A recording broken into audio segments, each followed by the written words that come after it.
We are coming to you from Oriole Park at Camden Yards in Baltimore, Maryland, where tonight WGN Sports on the U presents White Sox baseball. Yes, Jose Abreu, Adam Dunn, Adam Eaton, Alexi Ramirez in the Sox as they get set to butt heads with Buck Showalter's Baltimore Orioles.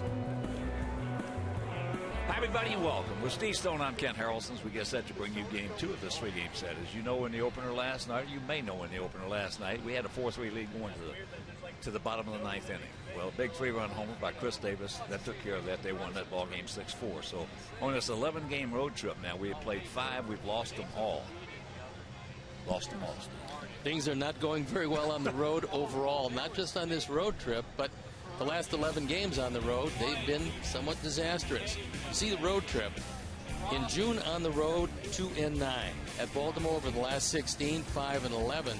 And so things aren't going very well away from home. Things are going pretty decent at U.S. Cellular Field, but Jose Quintana tonight's going to have to really do a pretty good job because this Oriole team's a good one. Well, especially 3, 4, and 5. That's what you really have to worry about, because when you look at 3, 4, and 5 and you realize that they can hit the ball out of the park, they have some speed, and they can do you some damage. It's Adam Jones, it's Nelson Cruz, and it's Chris Davis, who is starting tonight. And together they have 50 home runs, 147 driven in. Davis won the ball game last night. Jones also had a home run, and Nelson Cruz has been hitting everything in sight. That's what they've done this year. Cruz is tied with Abreu at 60 runs batted in. So hold down those 3, you hold down the Orioles, but that's easier said than done. All right, sit back, relax, and strap it down. White Sox baseball coming your way.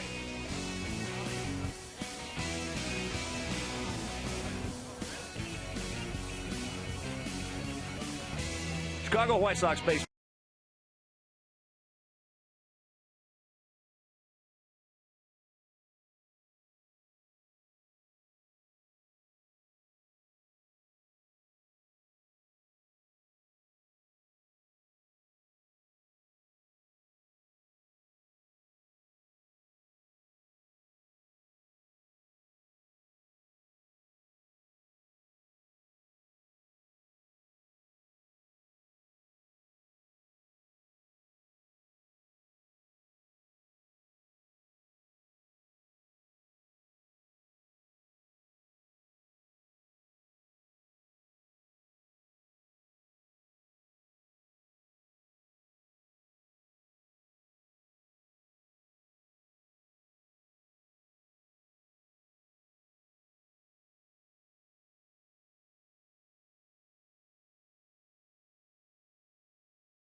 Definition is brought to you by Xfinity, your home for the most live sports. Tonight's game is available in Spanish on your SAP audio setting, provided by 97.5 FM ESPN Deportes, Chicago's first and only Spanish language sports radio station. It's a beautiful night in Baltimore, and let's take a look at the Mazda White Sox lineup and how Robin is going to put them out there this evening. Adam Eaton leading it off, and then it's Gordon Beckham, Connor Gillespie, Jose Abreu, Adam Dunn, Alexi Ramirez, Dan Biciedo, Alejandro Diaz in left, and Tyler Flowers behind the plate. The defense and how they'll line up behind Miguel Gonzalez. Pierce, Jones, and Markakis in the outfield with Machado, Hardy, Scope, and Davis in the infield. Caleb Joseph, who had a big night last night behind the plate, and Miguel Gonzalez on the hill. He is 4-4. His ERA up near 4.5, on for his 12th start. Opponent's hitting .272. He's got a splitter, and it's a pretty good one, but he has a tendency to roll it on occasion. Alan Porter behind the plate. Paul Emmel is at first. Marty Foster is at second, and Rob Drake is at third. So they've thrown the ball around the infield. We're ready to play baseball. I'm ready to turn it over to my play-by-play partner, Ken Harrelson. Hi, Stevie. Thank you. And once again,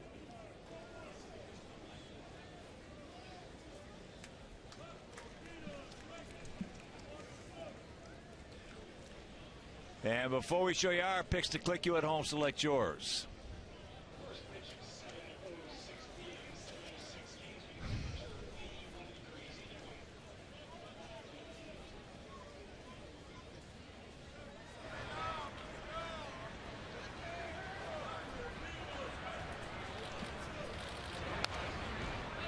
That pitch is fouled back. Sox having a tough time on this road trip, as we just told you.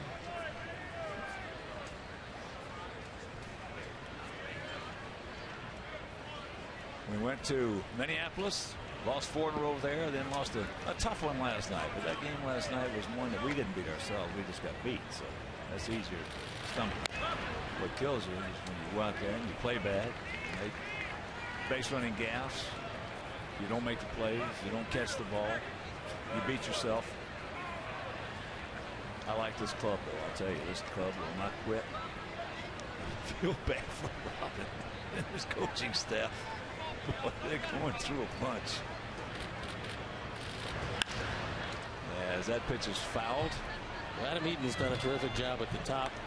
Got his batting average up to .272. He keeps getting on base, as he's been on base consistently, and he does something else to give you a tremendous benefit at the top, which means he sees a lot of pitches. He'll foul off a lot of pitches and make for prolonged at bats. That sure helps the second and third place hitters, as he's on a 10-game hitting streak and reached base 18 consecutive games.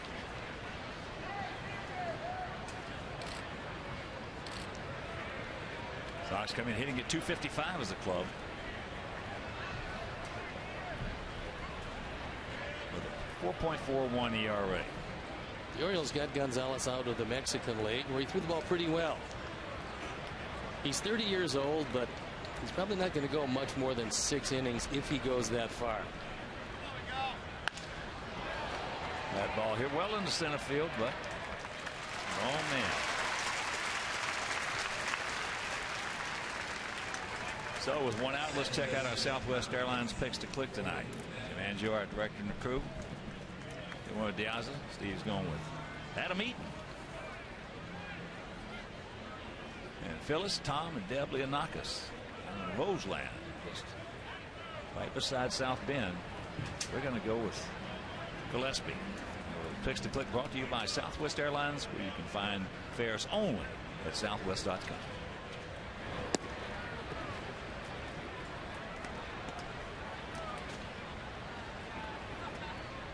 Beckham. Gordon at .269, a couple of homers. He's driven in 22. He was 1 for 3 last night.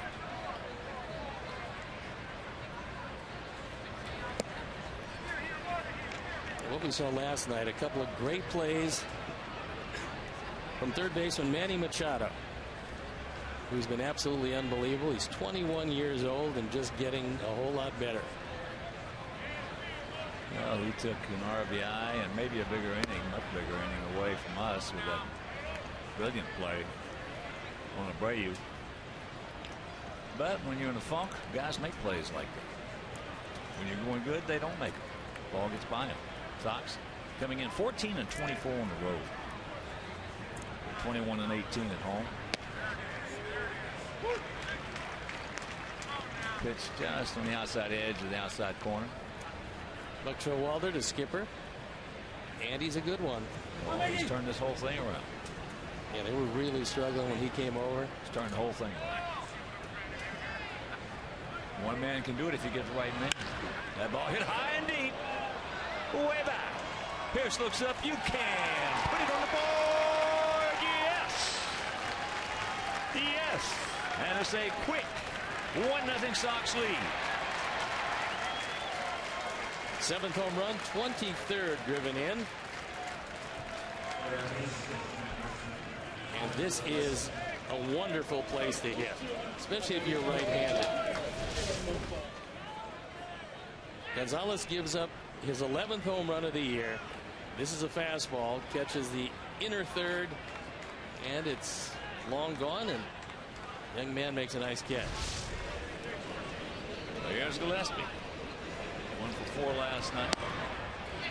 He takes first pitch strike. Honor at 337, no homers. And 27 knocked in.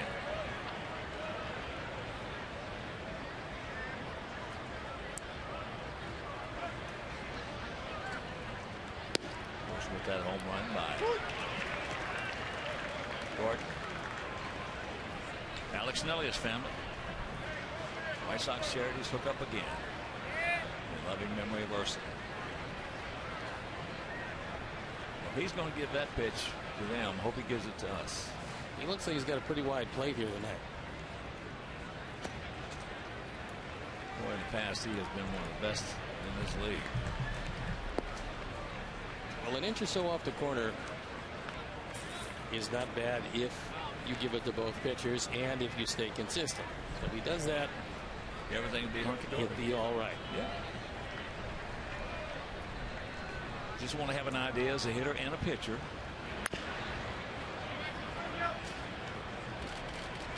What he will get in and what he will not.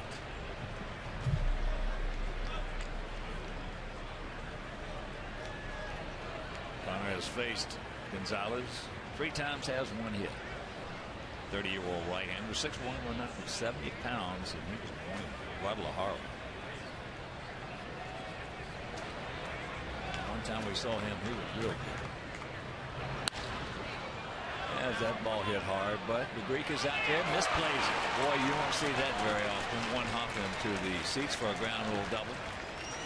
He is a good outfielder, but right there, he made a boo-boo.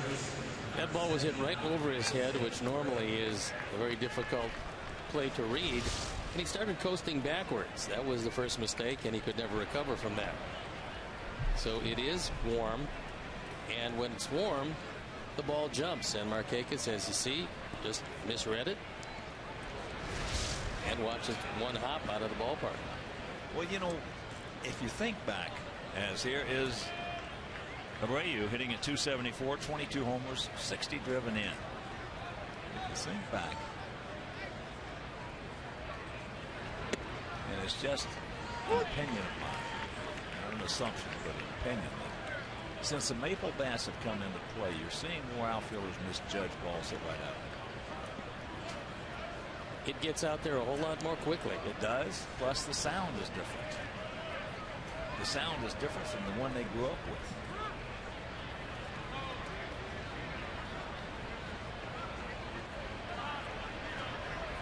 El Cañon last night, 2 for 4 with a homer and 3 knocked in.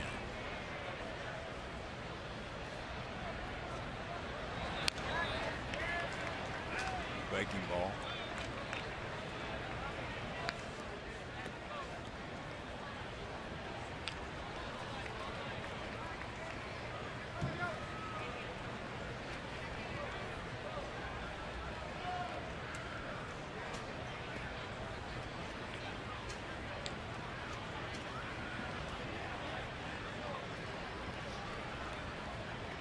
Outfield straight up bunched a bit.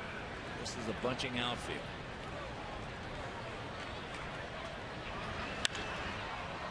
And that breaking ball into right center field. Well, he just barely touched that thing, and it's almost on the track. So Gillespie will tag and move into third. We both had a chance to talk to Hank Allen, who was a White Sox player, brother of Dick Allen. Former teammate of mine. Yeah, just a terrific guy. And he was talking about the power of Abreu and what he saw in batting practice. He said last night he saw him hit it into the White Sox bullpen, which is above where the Orioles bullpen was. He said tonight he saw him hit it over the bullpen. He said it was absolutely unbelievable. He said his strength is something that you just don't see very often. You don't. That's why he's so special. And that's why Kenny Williams, I've never heard Kenny talk like that about, in all the years he was here, about a player. Never heard him talk that flowingly, so to speak, in those terms about a player. Well, he put the White Sox money where Kenny's mouth was because he outbid a whole lot of teams to get a guy who's excellent now and just getting better. Yeah, when you go out on a limb for $68 million for a guy who's never swung a bat in a major league game. And he just decided to whack Moises Sierra. That is putting it out there on the line right there.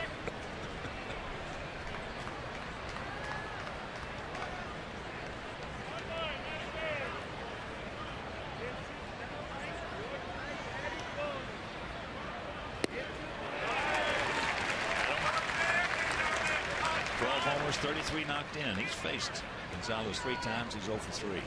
Scope is way back there in the outfield on the shift. Usually they would leave a shortstop at shortstop and play Machado where Hardy is, but Machado was a lifetime shortstop before they moved him to third, so he can cover some ground. Get down. Get down. Good ball. Lining up. He hit it too hard. Left. The home run by Gordon Beckham, his 7th. This is the 3rd time on this road trip we have scored in the first inning. We lead at 1-0.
His Orioles tonight, it's going to be Markakis, Pearson, Jones at the top with Cruz, Davis, and Hardy in the middle, and Machado, Scope, and Joseph rounding it out.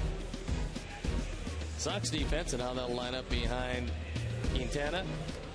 Diaz, Eaton, and Viciedo in the outfield with Gillespie, Ramirez, Beckham, and Abreu in the infield. Tyler Flowers behind the plate, and Jose Quintana on the hill. He's looking for win number 4, and this is his 16th start. 26 walks, 75 strikeouts, just about 3-to-1 strikeout to walk ratio, which is pretty good.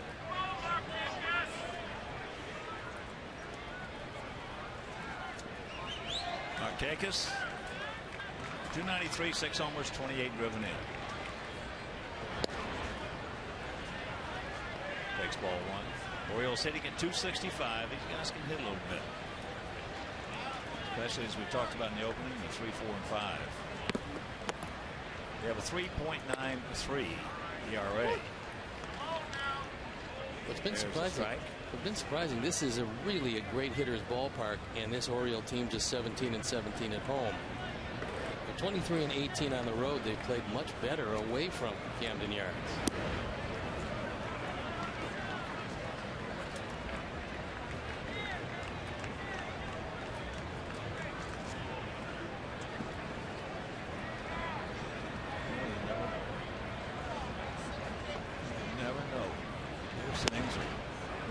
Definitive, so to speak, in this game.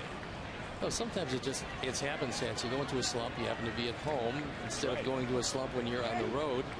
But this team is probably, and no doubt it's built for this ballpark because it doesn't have a whole lot of speed, but it does have a whole lot of power. And this is a power park. There you go. Well, it is, but you don't have to have a lot of power to hit on one side.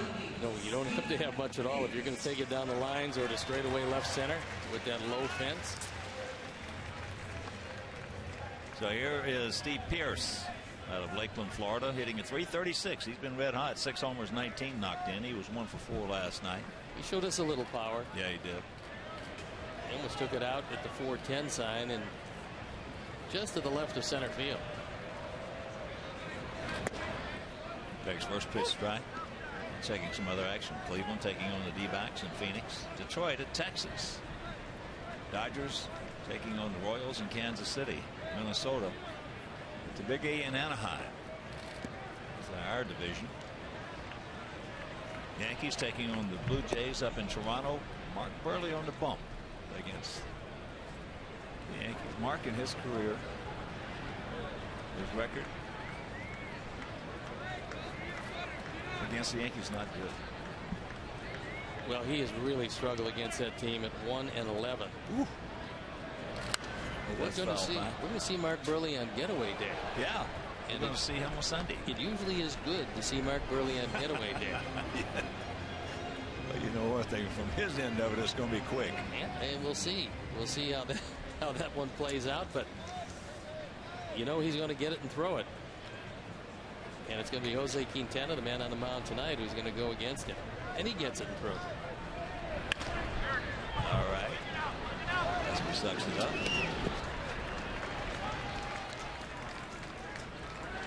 So 2 down. That'll bring up Adam Jones. He hit a home run last night.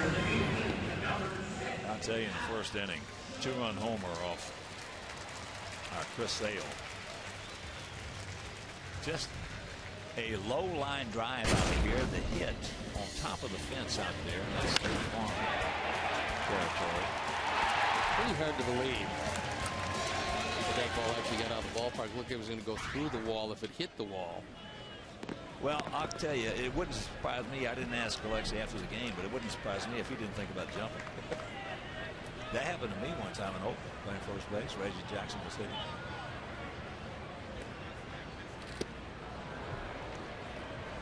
We had a left-hander out there, Mike Paul. I remember Mike Paul.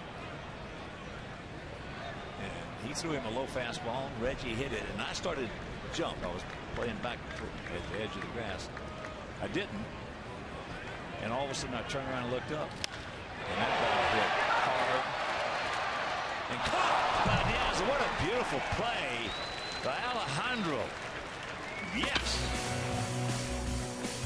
That's a beautiful catch, and that'll retire the side.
look at WGNTV.com, sponsored by Jeff Vukovich, your local nationwide insurance agent serving the area for 36 years. To join the nation, visit jeffvuk.com. Nationwide is on your side.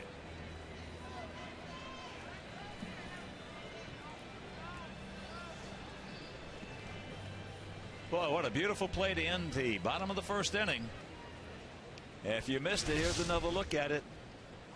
Alejandro's had some problems out there, but boy, there he stayed with it, and that was a good jump, a good read, and a good catch. Adam Jones hit the daylights out of that one, and what corner outfielders have to realize is whether it's a left-hander or a right-hander, the ball's always going to hook toward the line.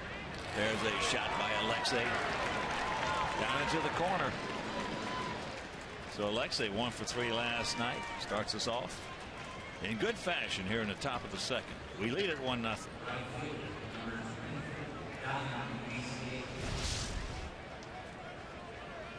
He picked out a first ball fastball, 91 miles an hour, and took it over the head of Machado. So a very nice way to start the second inning, trying to add to that lead.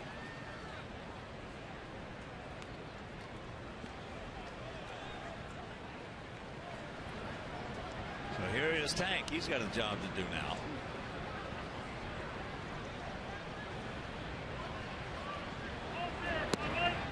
And of course, we need to get on the internet and vote for Abreu and Alexei.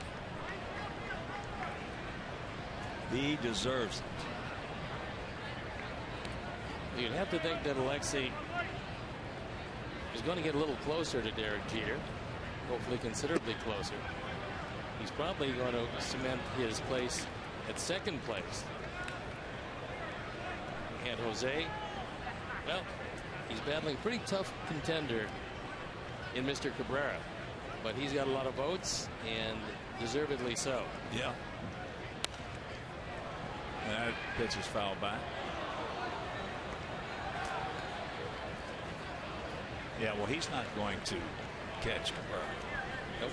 But as I don't think that Alexei is going to catch Jeter for the obvious reasons. But you want them to be nice, solid seconds. Exactly. If they're not going to catch him, because then it's all the incentive in the world to take him to the game. Exactly.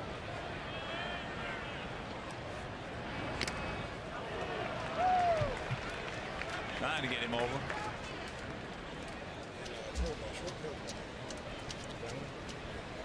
Yeah, we gotta. You and I can be doing some voting on our iPads during the game.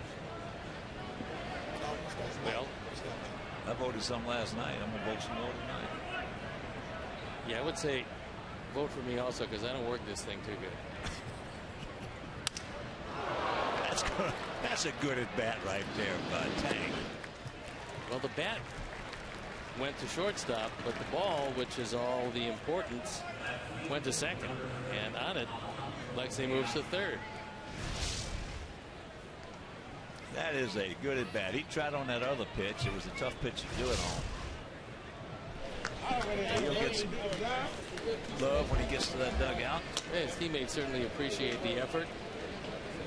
And now it forces the infield in all 4 positions, which is an ideal place to hit for Alejandro. Alejandro at 216, 5 homers, 23 knocked in.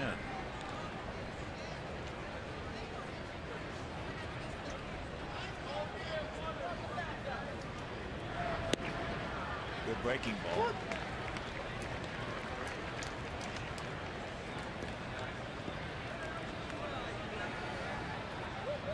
Gonzalez is one of the few pitchers around that will consistently move on the rubber to one side or another, depending on what he's thinking about throwing.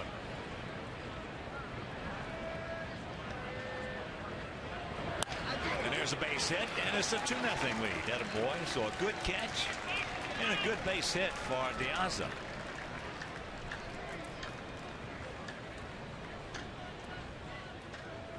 RBI number 24, and more important than that, it's a 2-0 game.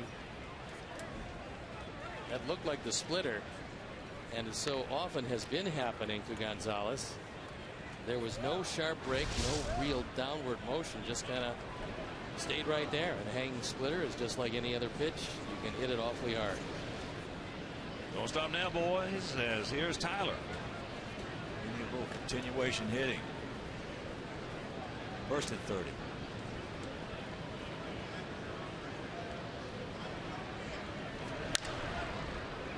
That's going to be a souvenir right side.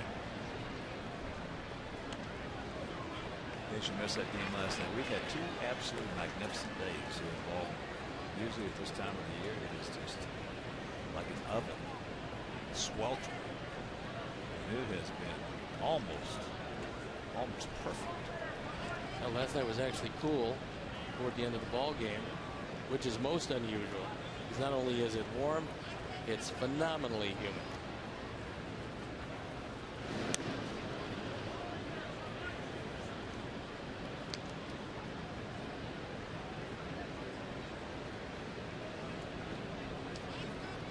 Baltimore has to make the most of this homestand because this is their longest. Not only are we in town, but then they've got a 4-game series with Tampa Bay and a 4-game series with Texas. That's a good ball club. Baltimore's a good club. And one thing I would have to say that they've got to prove yet is that they've got a bullpen to contend all the way down the line. Last night was a good example, you know, as we talked about bullpens and battle of bullpens. Well, that's what happens if you have some problems at the end. Then you're going to give away a whole lot of games. And in the East, Baltimore at 1.5 games in back of Toronto. They made a reliever out of Zach Britton. He was a guy last year who they actually tried to trade in the offseason because he was a starter who was just okay. And now out of the bullpen with a 1.64 ERA and 9 saves, he's throwing the ball 96, 97 miles an hour. Yes, that's yanked foul. So it's kind of reminiscent of Glenn Perkins and what Minnesota did with Glenn.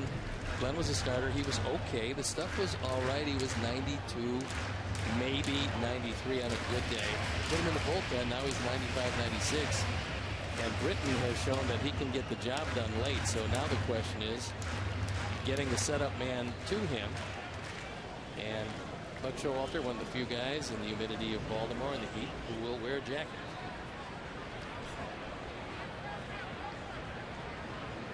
The 1-2 pitch. There he goes. Checks it up, fouls it off. You've been a very good lead with Caleb Joseph behind the plate because he can really throw it. That's one of the reasons why he's back there. There's a look at Caleb out of Nashville, Tennessee. A pretty good ball game last night. A triple short of the cycle. A perfect night. The sacrifice to go with his single, double, and home run. But he's back there because he can catch it, call it, block it, and throw it. Well, he's dangerous, as we talked. He had 22 home runs last year, drove in 97. So, I mean, it's not like he's an empty chair up there at that plate. No.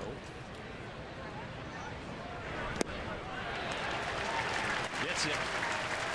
2 down.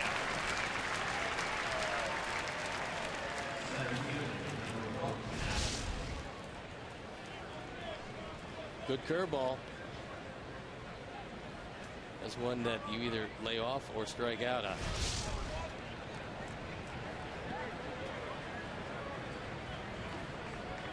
So here's Adam. He hit the ball hard. Straight up. Center field. To his counterpart, Adam Jones. He's got 2 good center fielders in this game tonight. Both can run, both can throw.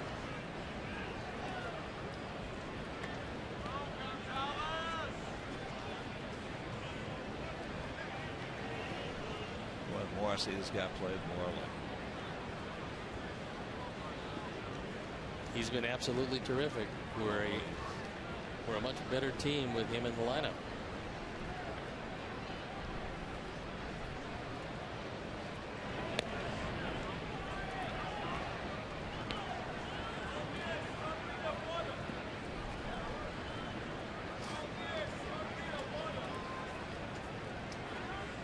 This guy's fun to watch.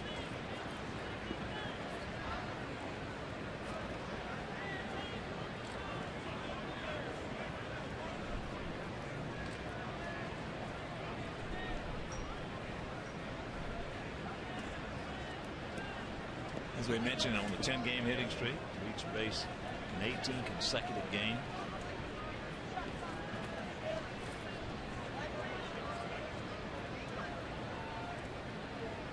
He will. Started, stopped, and got back. Looked like, yeah, he was going to take off, and then realized he didn't get much of a jump.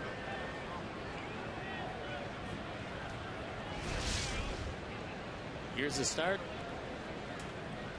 and the stop.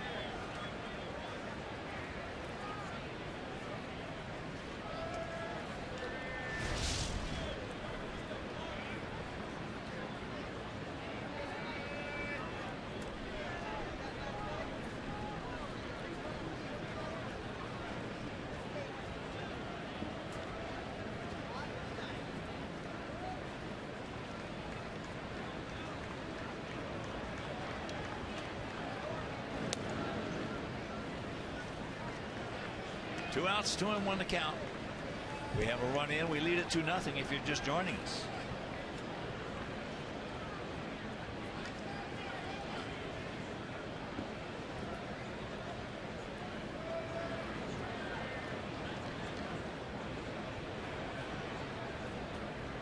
Long set by Gonzalez. And there's the strike.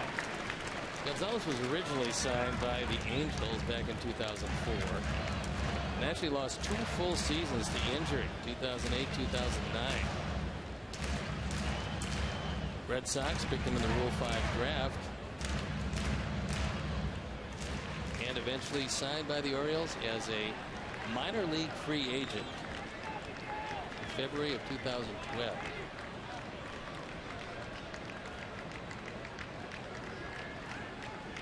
There he goes.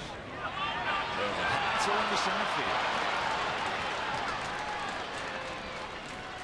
And as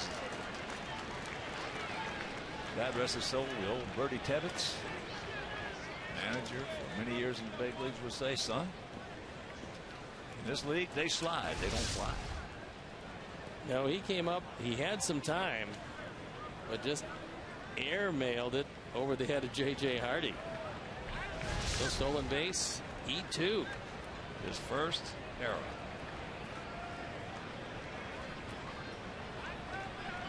Now a chance for RBI number 22 for Adam. Boy, that'd be a big pickup. Scheme of things.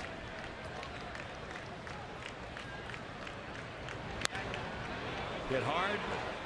Watch it.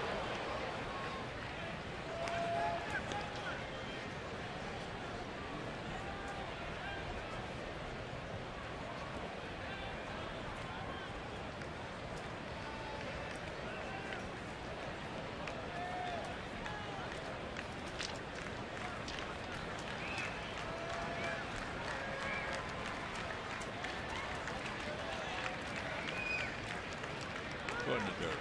Foul pitch. Too much time. He's got 3 wild pitches this year. Last year he was 11-8 ERA, respectable, 3.78 in 28 starts. And there's ball 4. So good speed at the corners.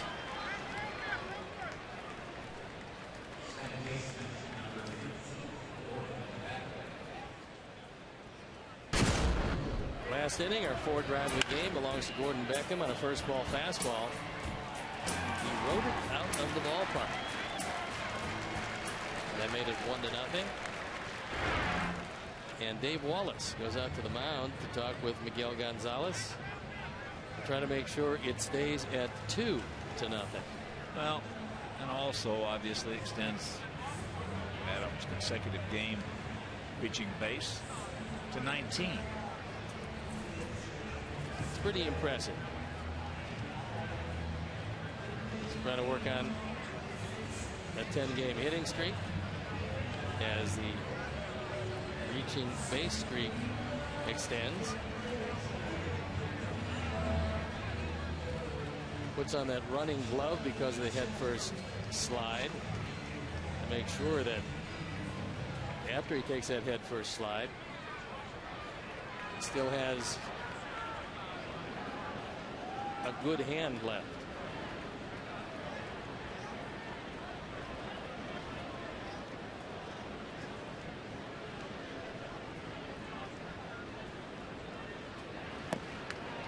Breaking ball, watch out. Gets back in. If you missed that game last night, I'll tell you, Steve and I both were very proud of Chris Sale. He just went out there and battled his behind off. Battled and battled and battled. Well, and had a chance to get a win. I was going to say, when you take a look at what he took to the mound last night, gave up 11 hits in 6 innings. He left a man stranded in the first, second, 2 in the third, 2 in the fourth, 2 in the fifth. And a double play got him out of trouble in the 6th. Here they come to the plate, plenty of time. So Robin trying to pick up one, steal one right there. And they execute it perfectly, and that'll retire the side. But we do get one, and we lead it 2-0.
Big Cruz, Davis, and Hardy to face Jose Quintana. You don't see that double steal tried too often in this day and age, and you also don't see it executed quite as well as the Orioles executed that double steal, but that's exactly how to do it.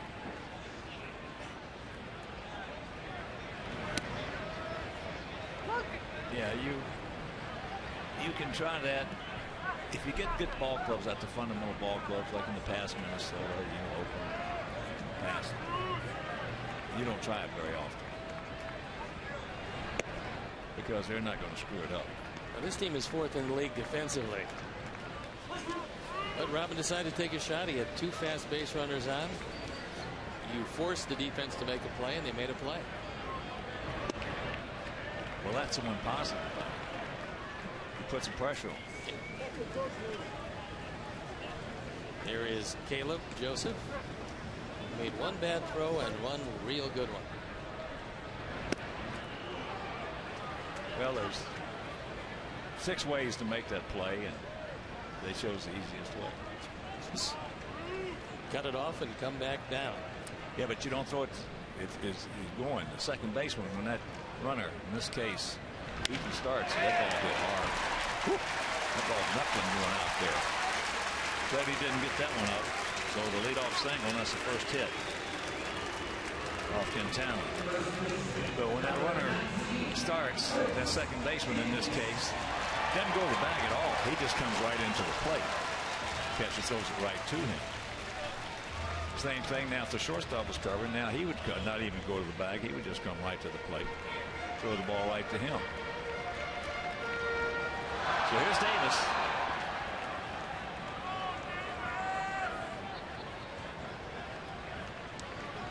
He pinch hit last night in the bottom of the ninth with 2 on.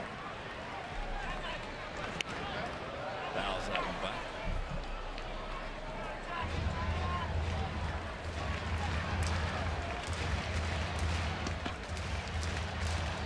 This guy last year, 286, 53 homers, 138 knocked in. You'd love to throw fastballs up and under his hands.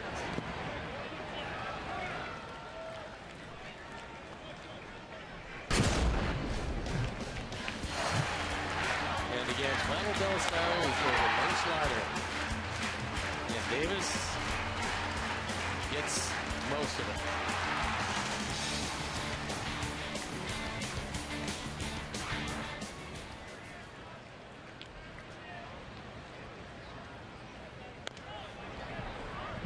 Out in front. And the count 1-2.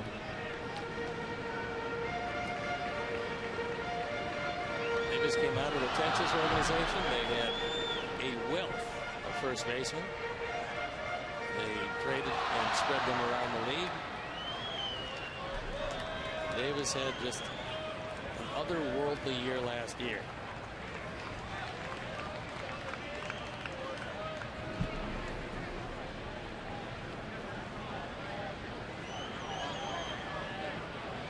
Gets the Sox over the course of his career. Over a 300 hitter. Well, from the thigh down, you're in trouble. That's the only thing that got you and me a little bit about location last night. Yeah. We were both screaming up hard high. I was going to say, he had thrown a high fastball by him in the at-bat, and that's what Jose can do here if he wants. Full count. Yeah, you make a mistake down low to Davis. And he was like that in Texas. You know, he was just a notorious low ball hitter. You get it belt high and above. His best would be Papa.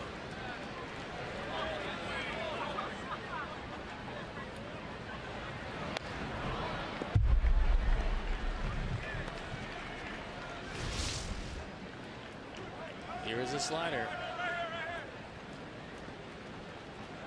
He goes down, and that uppercut swing, which is a classic home run hitter swing,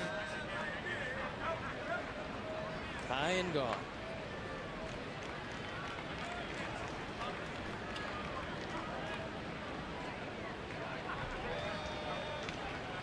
Once again, the payoff pitch.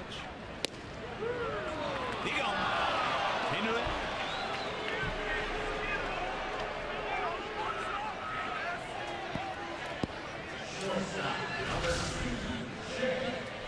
Well, Tyler wants it on the outside corner. Jose gets it on the inside corner, but to the credit of Alan Porter, the ball caught the corner and he called it. Well, that's what good umpires do.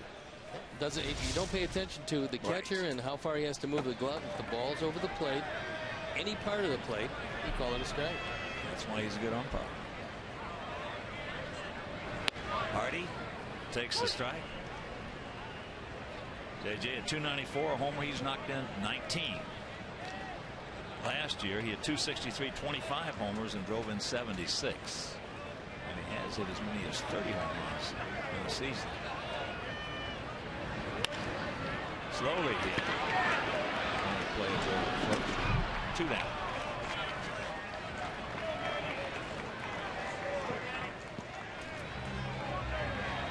Third baseman, number 13. Here's Manny Machado, the 21-year-old third baseman, hitting at 230. 4 homers, 12 knocked in.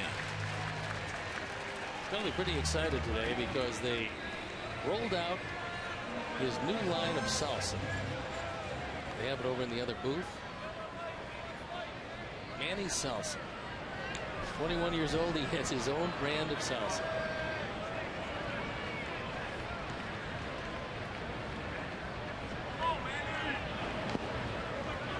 He can play.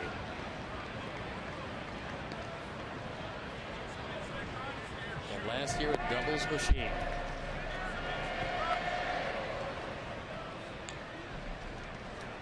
All he did last year was at 51 doubles.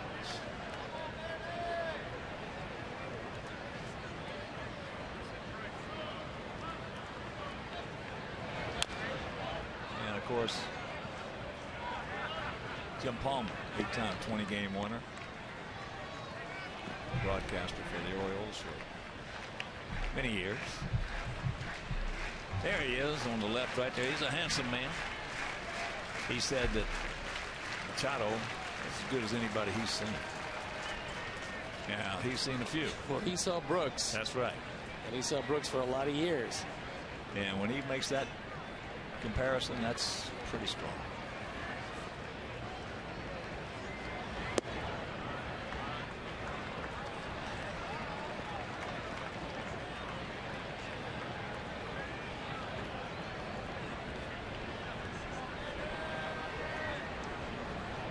Field straight up, spread out. 2 down, man is second.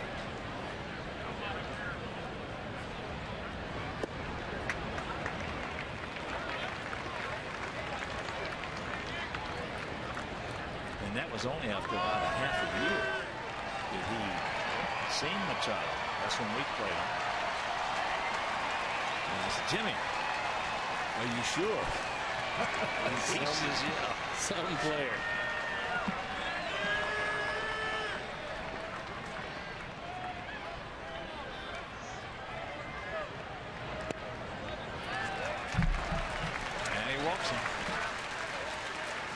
The Orioles thought enough of him to draft him in the first round, the 3rd pick overall in 2010, and he didn't spend a great deal of time getting here.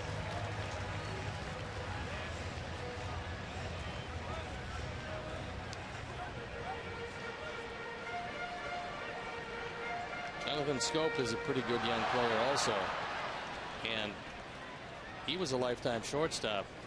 And because Machado was a shortstop in their minor league system, Scope had to move to second. And then, of course, they moved Machado to third.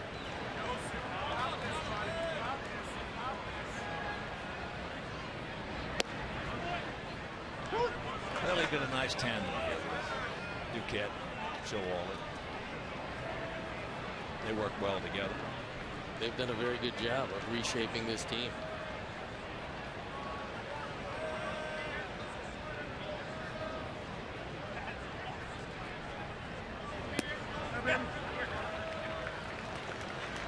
That was a little easier today. When you get down, it's a little easier today to reshape the ball. Of course, it's expensive. Yeah, it can be if you're going to go through the free agent route.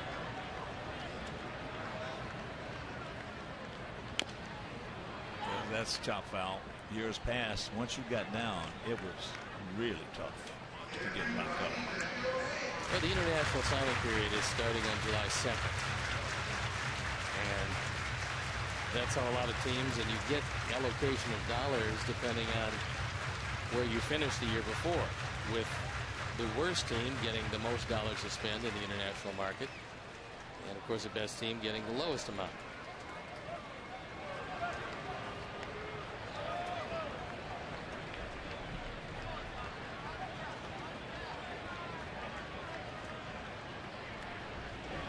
Well, the greatest thing about it, though, is everybody's in position to spend some money because everybody's making it. Let's see if we get seen to that. In his time as commissioner. Gordon's there. Makes the throw to first in time. And Scope is retired. So we're into the third. We lead it 2-0.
July 23rd at 1:10, when our Sox are offering specially priced tickets to day camps, park districts, daycares, summer camps, sports camps, and their friends and families.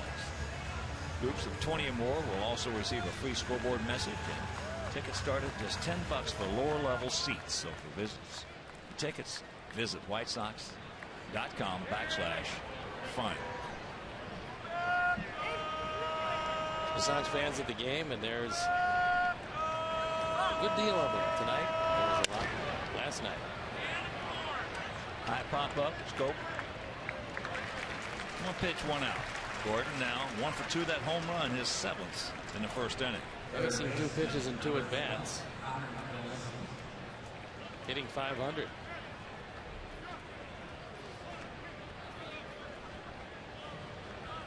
Here's Gillespie. He doubled. Picked up his 19th two-bagger after the home run by Beckham in the first.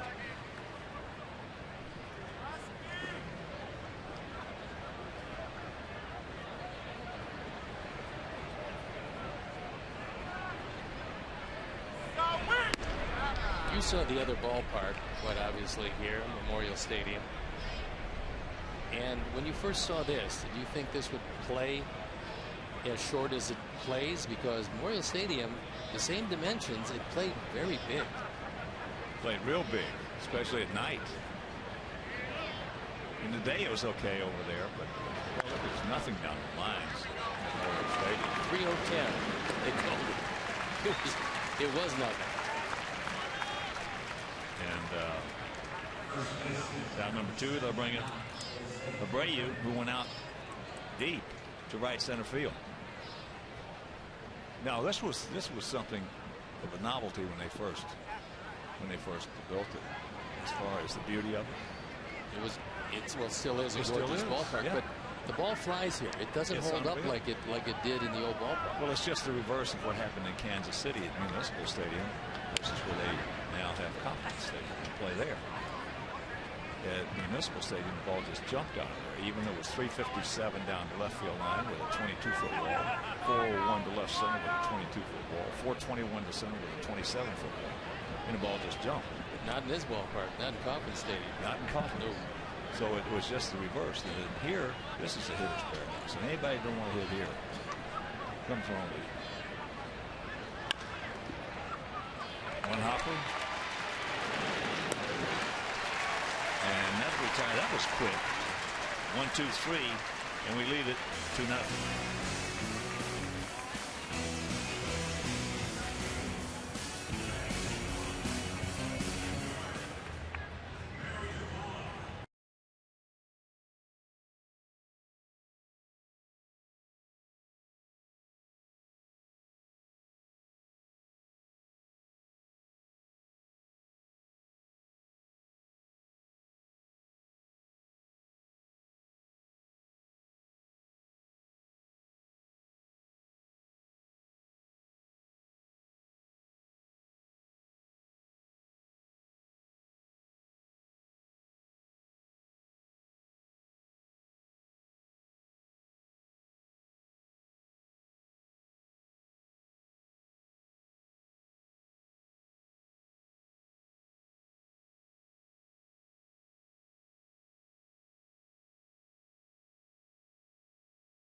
Jose Quintana will face Caleb Joseph, 28-year-old catcher.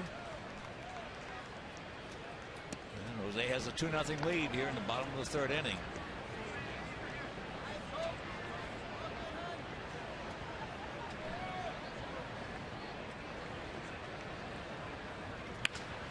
That ball hit hard. Oh, look at the pick by Gillespie. Wow. Pretty good play, because that ball was hit awfully hard. Came up to the backhand, and he's able to do 360 spin and put it right on the money. Well, that's just saved a double. That's all. Joseph continues to hit the ball hard. He was 3 for 3 with a homer last night. The first time we've seen him was last night. So he can swing the bat a little bit. Yeah, nice player. Markakis struck out, swinging on a fastball. He was 0 for 4 last evening.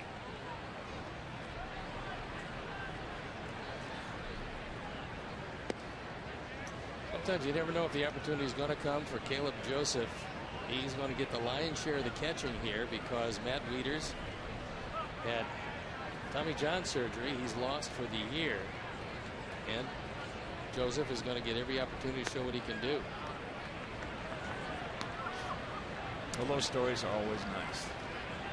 They're always nice. Guys who spent a lot of time in the minor leagues, who paid their dues, all of a sudden now, for whatever reason, get an opportunity and take advantage of it. That's into right center field. We got a man there. 2 down. It changes your life. I mean, you know, being a career minor leaguer, all of a sudden you come up and you're making almost $500,000 minimum salary.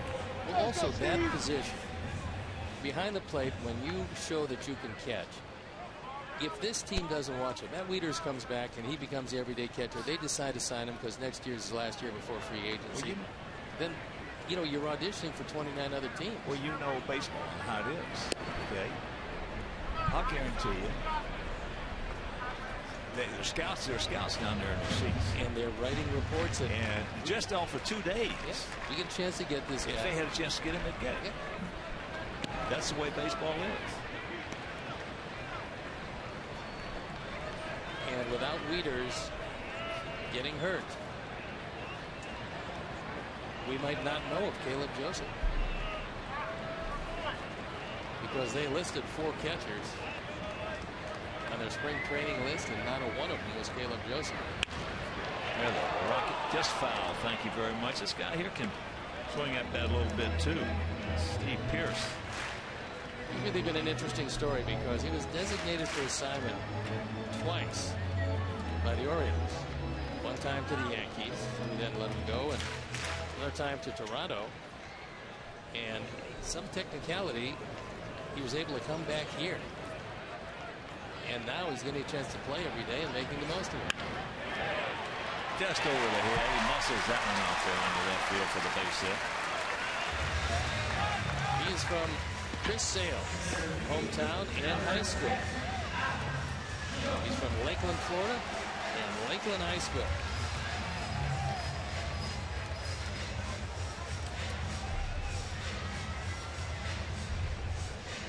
So here's Adam Jones. He was robbed of extra bases on a beautiful play by Piazza, left field.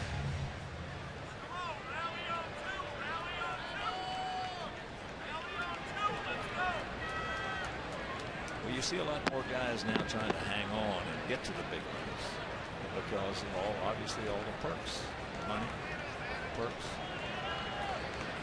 the pensions, everything. And with more injuries this year than ever before, we find a lot of Scott Carroll stories. Guys who hung around the minor leagues 6, 7, 8, 9 years, getting a chance at the major leagues because of injuries. Scott has made the most of it. His son Johan Pino, who was in his 11th year in pro ball, and he started a game against us in Minnesota. So you hang around, you stay uninjured, you might get a chance. And baseball has a terrific pension plan. And it's one that you set your own level, and you do that obviously by time. It used to be you had to have at least 5 years. And that was a huge event back in the 60s when the guy got his 5 years in, because we started the pension plan. We had to donate $2 a day. And when you're making $6,000 a year, $2 a day was, you know, you add it up. It was a pretty nice donation at the end of the month. Alexi got to her. Couldn't get anything in the show. Good job by Boyer to come off the bag. So that'll be a base hit.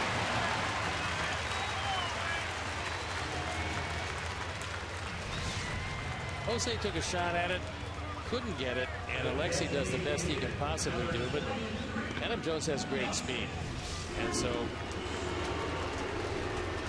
don't have much of a chance there. It was a do or die. He was able to get it bare hand, throw it in the same motion. That keeps the inning alive for a guy who has swung the bat very well all year. But pretty impressive in this short series so far. Well, he crushed one for a leadoff single in the second inning. Ball knuckling going out there. Knuckle back towards Adam, or else it would have been a double. So 2 on 2 out.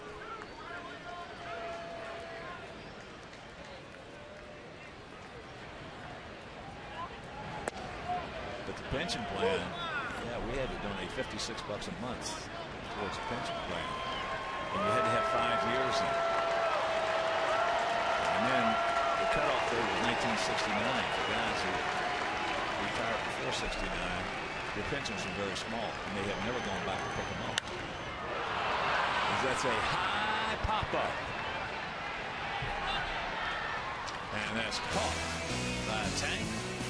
And he gets out of it. We're into the fourth, leading 2-0.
Wounded and recovering soldiers at the Walter Reed Medical Center in Bethesda. Yeah, they talked with the soldiers, swapped stories, told some lies, delivered signed hats and blankets to various military and civilian personnel at the center. That's really a nice thing to do, and I'm sure. Well, I'm sure you did it when you were here. Yeah, we used to do when I was in Washington. Go up there during the winter once a week. And the thing about it is that it obviously makes the guys you're visiting feel good. It makes you feel that much better when you leave it. Oh, sure. It just does. But, you know, here's Adam Dunn. We used to go to this one ward they called the Snake Pit.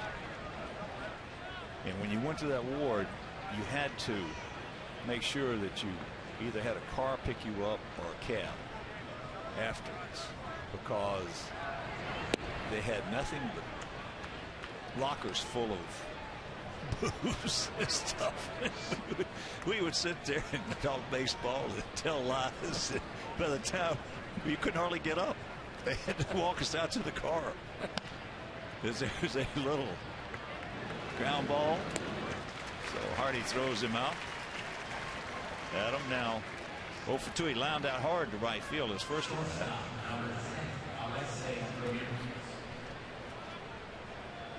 Yeah, Pete Rickard, 2 or 3 others, and myself, we used to go like once a week during the winter.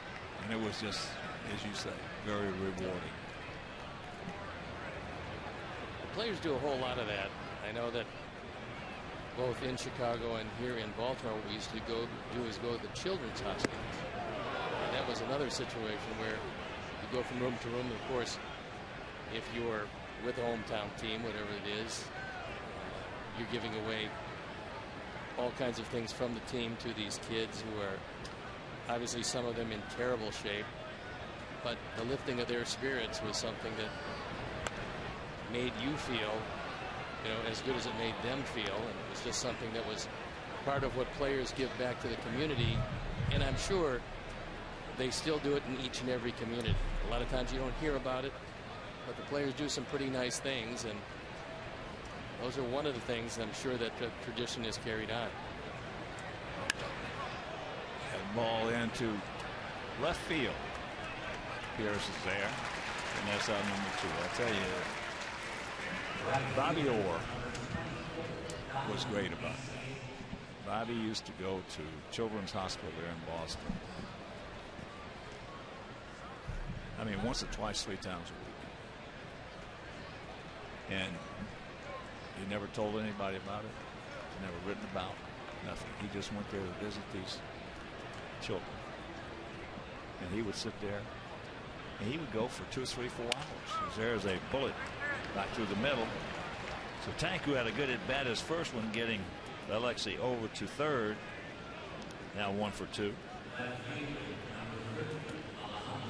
But Bobby was religious about that.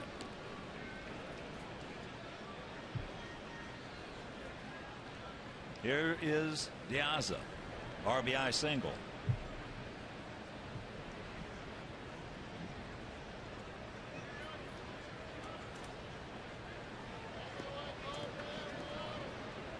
Alejandro's had a very good game so far. Yes, he has. The RBI single, the terrific catch in left field.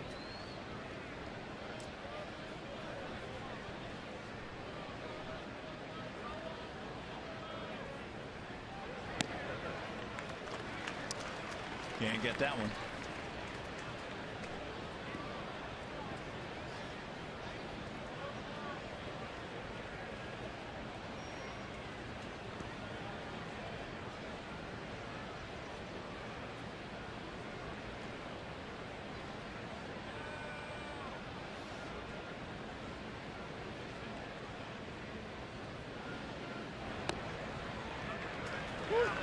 And there's the spot.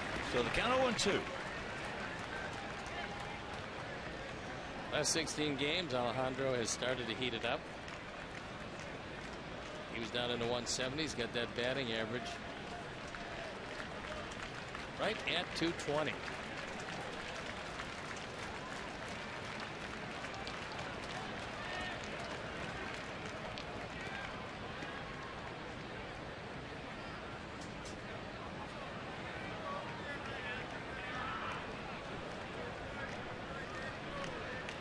Congratulations go out to Duncan Keith, who won the Norris Trophy for the best defenseman in the league. And there's a base hit back through the middle. Tank's going to make the turn, and he'll go into third. So 2 out runners at the corners. And a second hit for Diaza.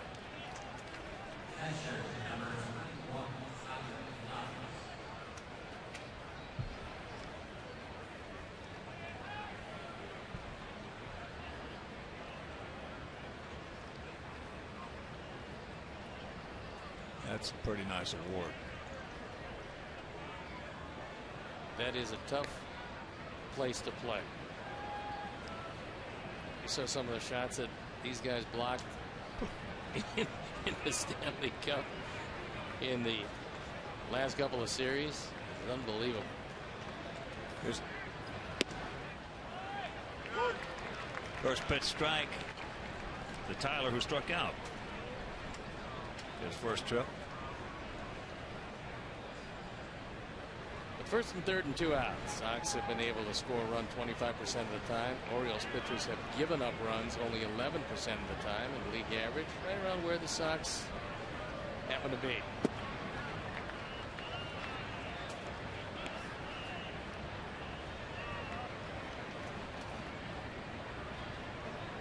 Duncan is the 4th Blackhawk to win the Norris Trophy.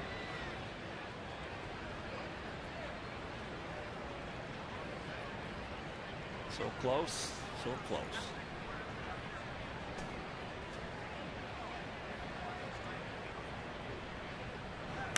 There's a base hit that avoid top. 3-0. Ball is coming with 2 out, nobody on. That's a nice little rally there. RBI number 21.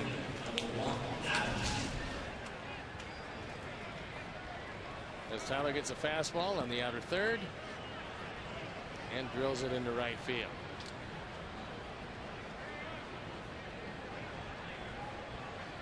So here's Adam. I had my black hat on today when I went down to get some lunch at Bubba Gump's. And my server wanted to swap hats with me. You get a Bubba Gump hat? Yes. You want to give me that Bubba Gump for my black car? I said,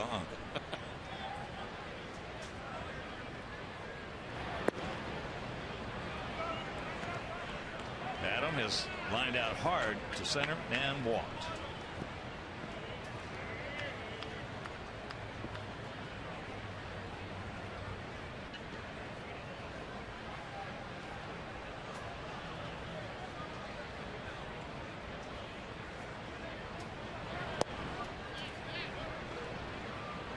Two 2-0.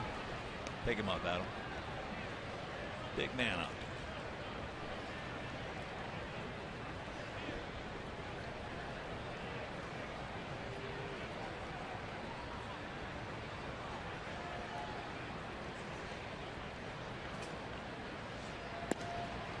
Three and nothing.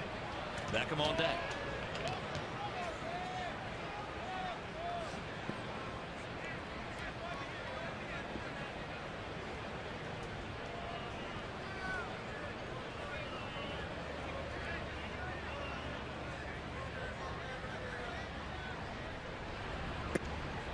And there's ball 4. That'll load him up.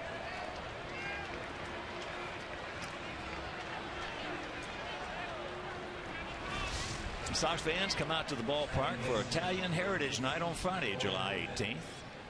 The Sox are offering specially priced tickets to everyone with Italian heritage, their family and friends, starting at $10, just $10 for lower level seats. So to purchase, visit whitesox.com/Italy.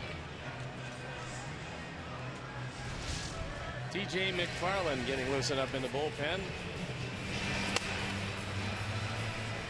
Dave Wallace going out to kill a little time, probably going to stand out there until Alan Porter makes him break it up. He wants McFarland to get as many pitches as he can. And once again, reminder, let's get on the internet and try to get Abreu and Alexei, make sure they get to the All-Star game.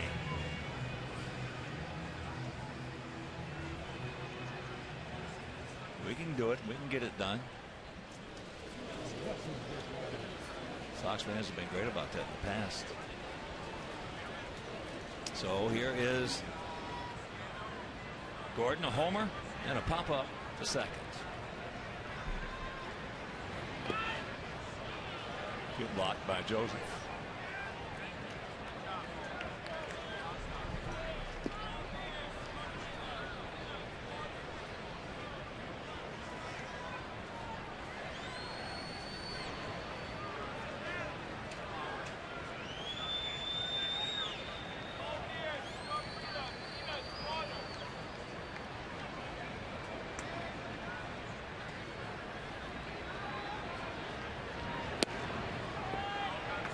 the count. We're with the bases loaded for Gordon. Pretty good. 281. And there you see who they're loaded with. Good speed at the corners, and Tyler with much better than average speed for a catcher. Well, a base hit right now would be sweet.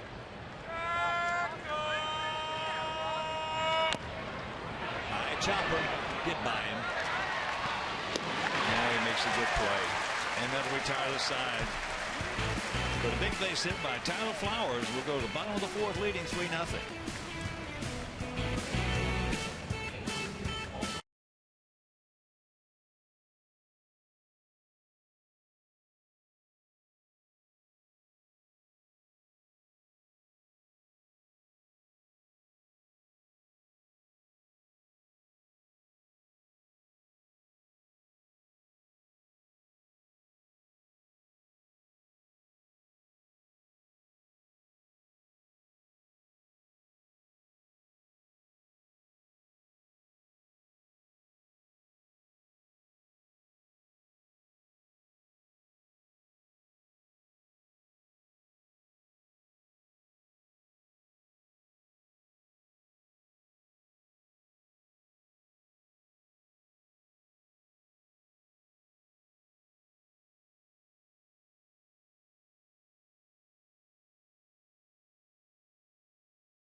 So far, we have pitched it pretty well, hit it pretty well, and caught it pretty well, as you see on the Xfinity tail of the tape. And Jose has made some big pitches when he had to. The Orioles stranded a pair in the second and a pair in the third. So here's Chris Davis, called out on the fastball his first at bat. Got a shift on for him. Breaking ball strike.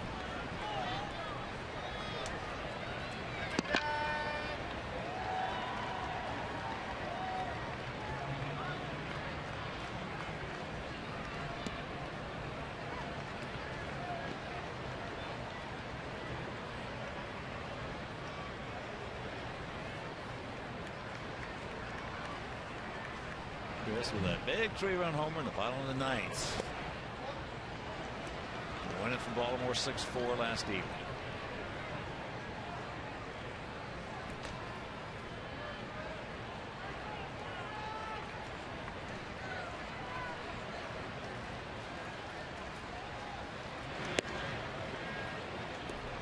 That fastball off the plate. We don't need any walks. 3-7-0 for us. 0-3-1 for them. And there's the guy to do it all for. Second walk issued by Tampa. And a reminder, you can provide your guest with the ultimate all-inclusive White Sox experience in the home plate club or Magellan Scout seats. Now, these two premium seating areas are the best way to entertain your most important clients, employees, friends, or family. So for more information, call 312-674-1000 or visit whitesox.com/premium seating. Hardy takes first pitch strike. He grounded out to Gillespie at third.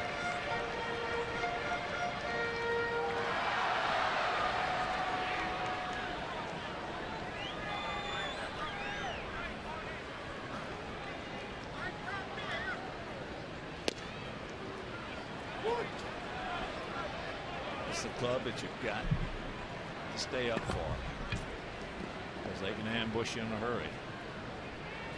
Hardy is starting to get a whole lot better over the last 10. You see what he's done.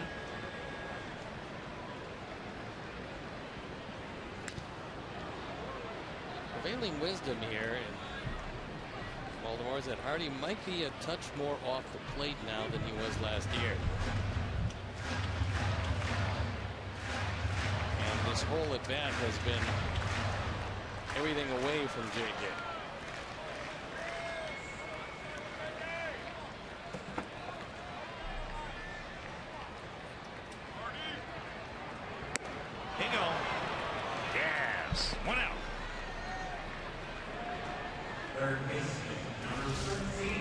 Get ahead 0-2, and then you go upstairs, go right by him.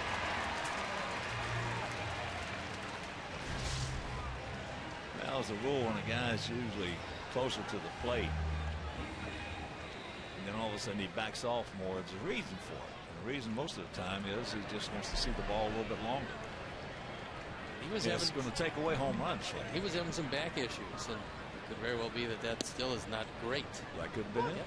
That could have been it. Here's Machado. He drew a walk.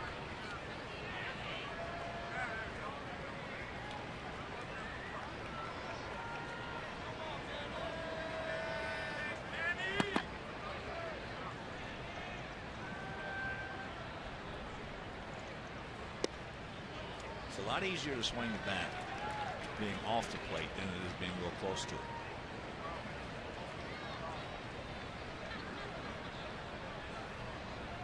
You got a little more time if you're off the plate. Yeah.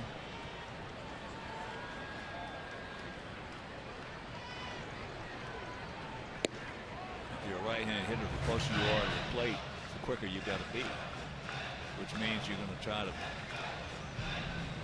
beat somebody to left field. If you back off the plate a little bit, then you can hit the ball more to center. If you're well off the plate, then you can hit the ball to right.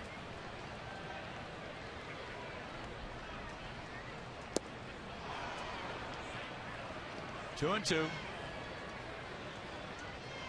on, Manny! You're on my fantasy team! Big hit!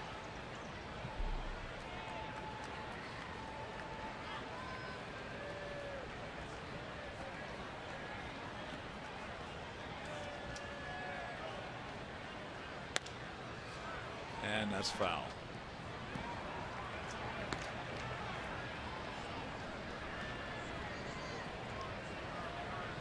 Toronto leading the Yankees 3-0 up in Canada. That's in the bottom of the fifth. Early on the bump.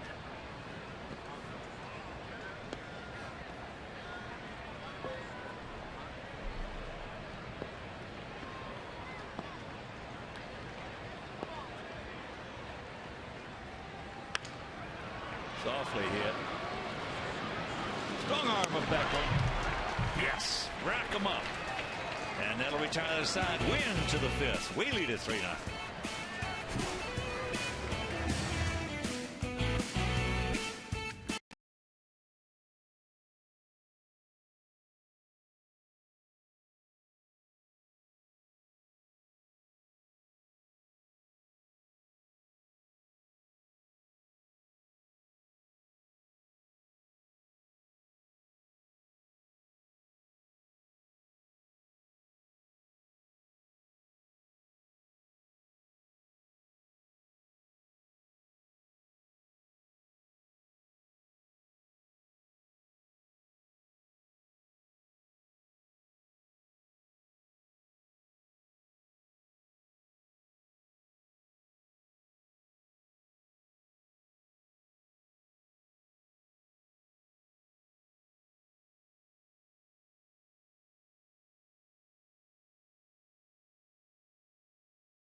happy audio setting provided by 97.5 FM ESPN Deportes, Chicago's first and only Spanish language sports radio station.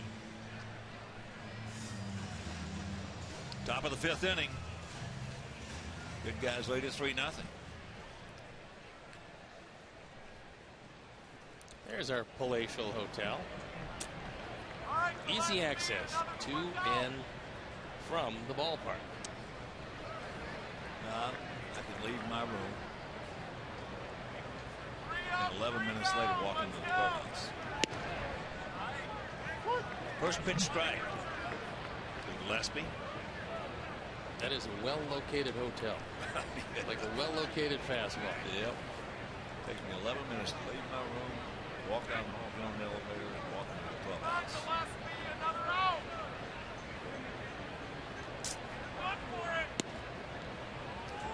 There's ball. Connor has doubled and he is grounded to second.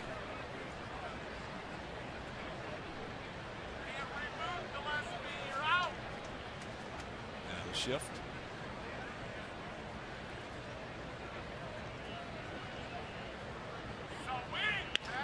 And he hits the other way. There you go. Well, that was kind of interesting because they shifted after 2 pitches. Yeah. And then, just when they shifted, Connor took it into left field.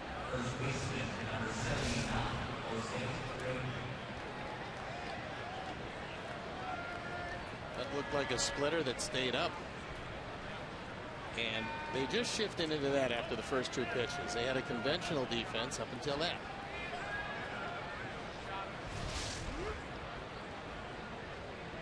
Here's Jose. He is going out deep to right center. And he's grounded to third.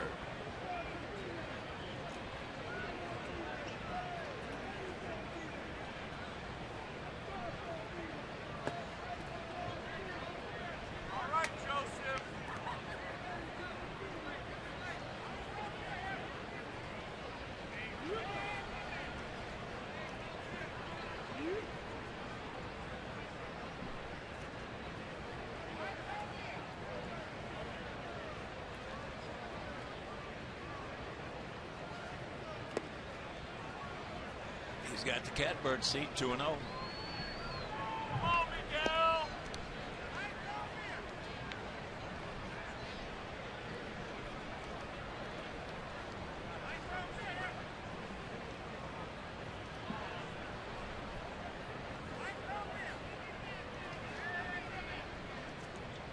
Right here. Come on, Cam. There's the shot. Almost dehorned Gonzalez. McFarland was throwing in the bullpen last inning. I would assume that they'll probably have him up again. There's 2 up, 2 base hits. And a rocket right back through the middle. Giving Adam a chance to drive home a run or 2. Adam is lined hard to right field and grounded out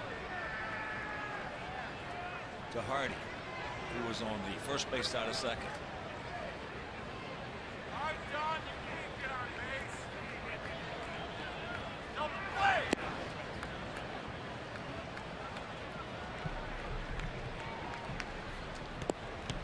And it looks like McFarland is throwing in the pen.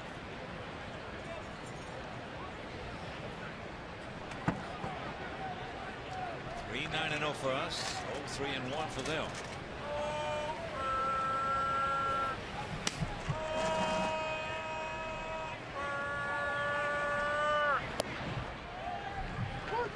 There it was. 1-1.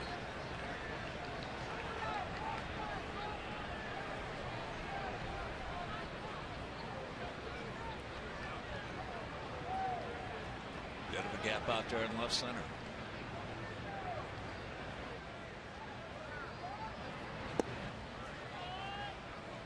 And he checks it up for a 2-1 count. Only 364 out there with a short fence in left center. 410 out there in the deepest part of the ballpark.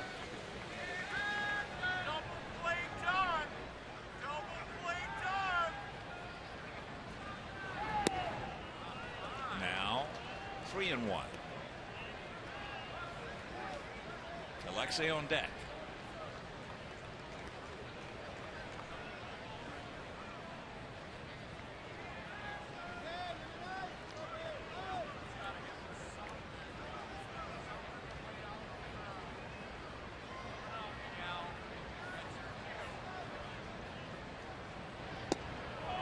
And that will load him up. Sox back, nobody out.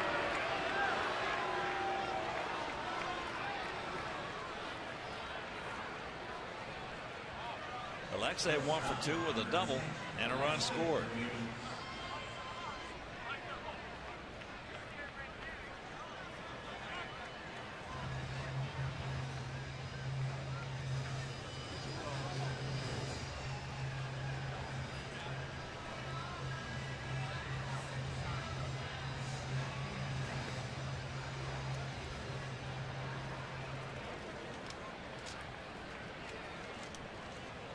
All right, boys. Let's get something done.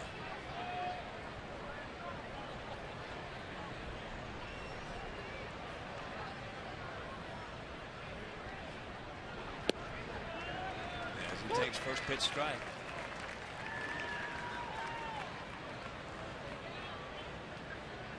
Come on, Miguel!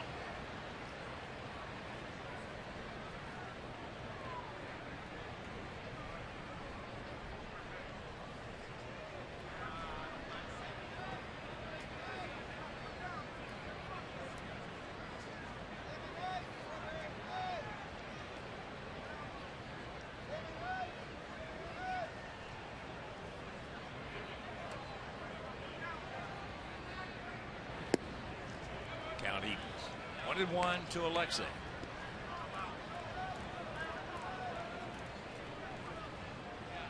Career with the bases loaded. Alexei's been very good.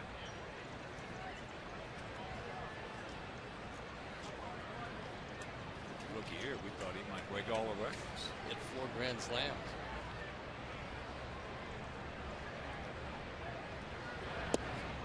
Now, that's a 1-1 pitch in this situation is huge. And it goes Alexei's way. 2 balls and a strike.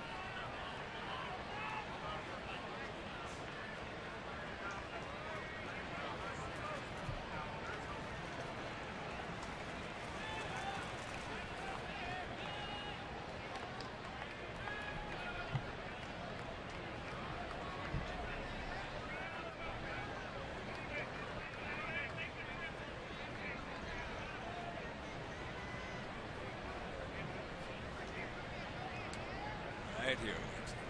Nice and easy, short and quick.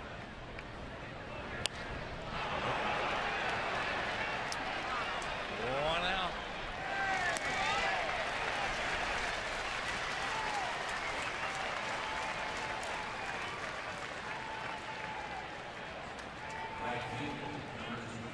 That'll bring up Tank. Tank's had 2 good at bats. One moving Alexei over to third. Nobody out. And then a hard single to run scored last inning.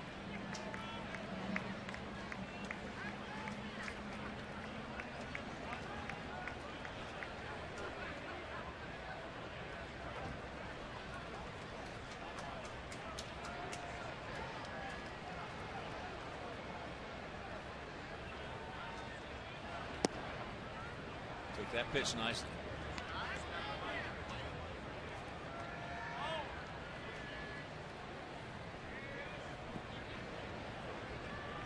Not a great deal of speed on the base paths. Hard hit ball. Gonna score 2 for sure, maybe 3. And he's going to get out. Nobody out. And we come up empty. We're halfway home.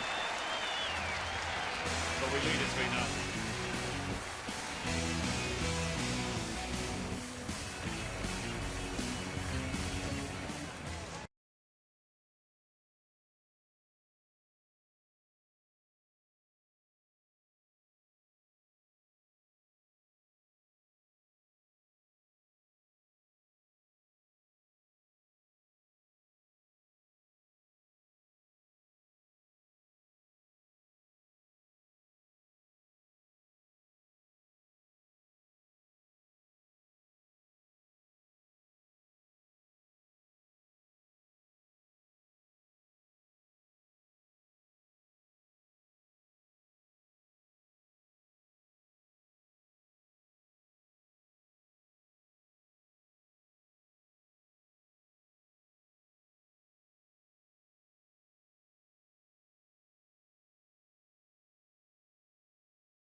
Made it 3-0, but we just had a golden opportunity to put some more points on that board and came up empty.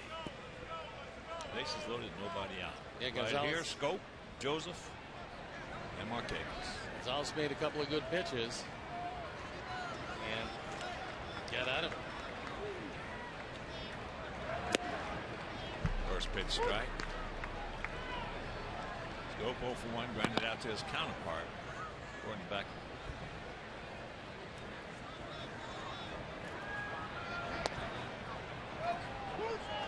And the count 0-2.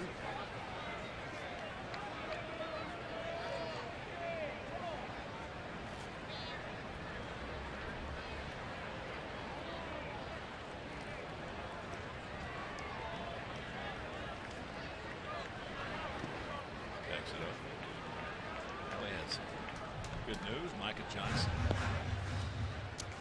Francelis Montes have been selected to compete in the All-Star Futures game. July 13th at Minnesota's Target Field. That'll be a thrill for those guys. Oh.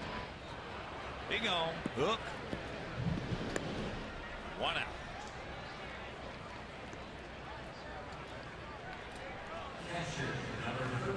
Sox fans all season long, you score with Papa John's Pizza. That's when our Sox score 5 or more runs. You get 50% off your entire online order at papajohns.com with the promo code SOX5 the following day. So better ingredients, better pizza. Papa John's.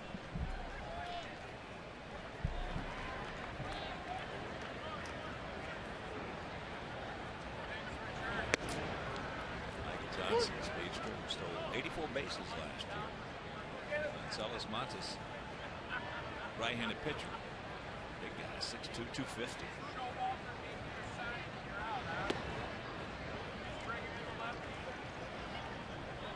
Joseph was robbed of a double on a beautiful play by Gillespie at third.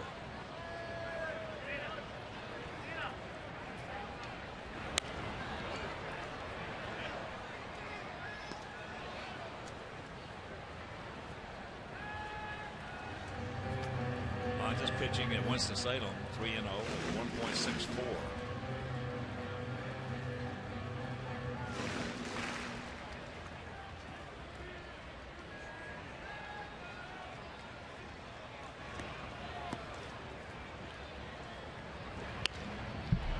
And that hooked that one.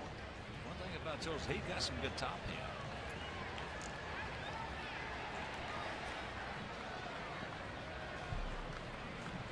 Saw that last night on the double that he hit down in the left field corner. Really top end that one.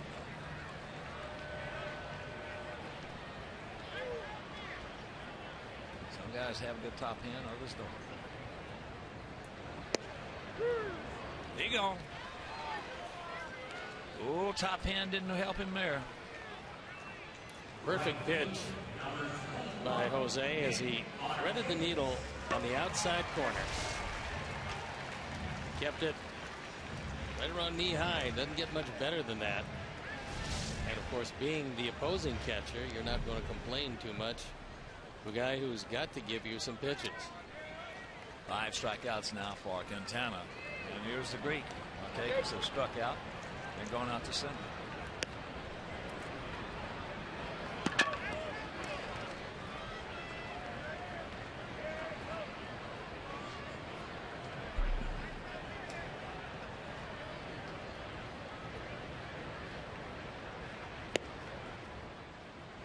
Count evens.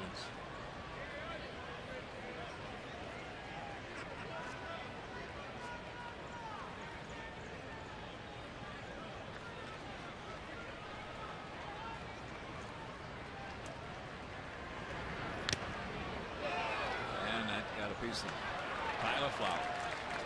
And Alan Porter is there to ask if he's okay. Giving him a minute.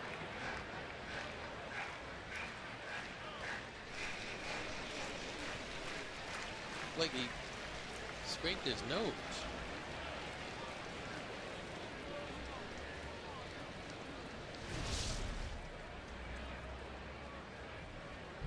That's a pretty good shot right there. Yes, it was.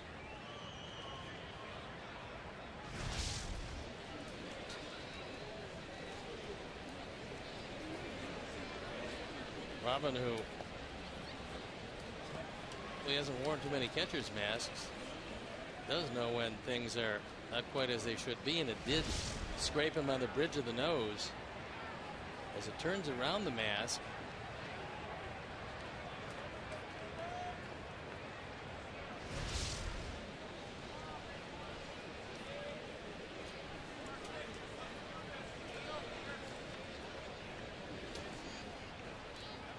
Well, somebody ought to be playing a little catch with Quintana.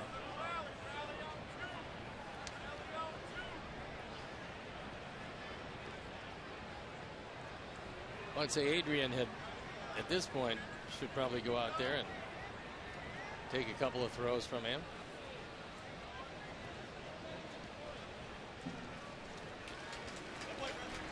All right. Band-Aid.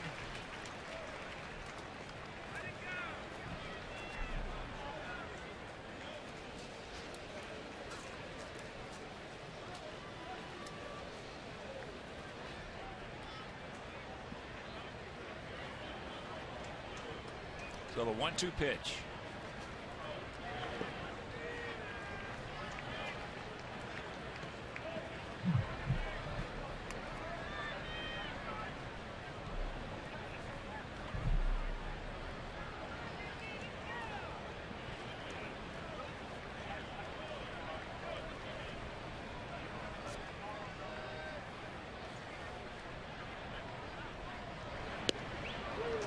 He gone. He knew it.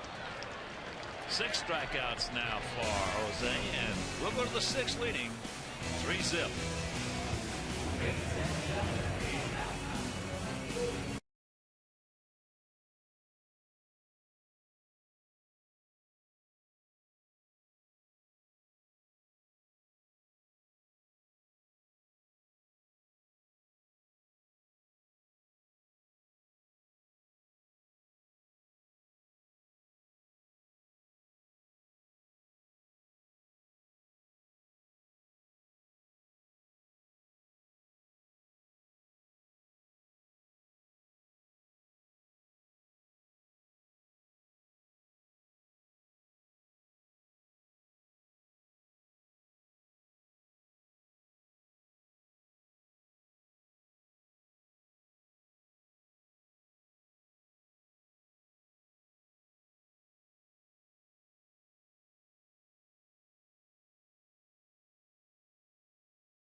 Orioles here.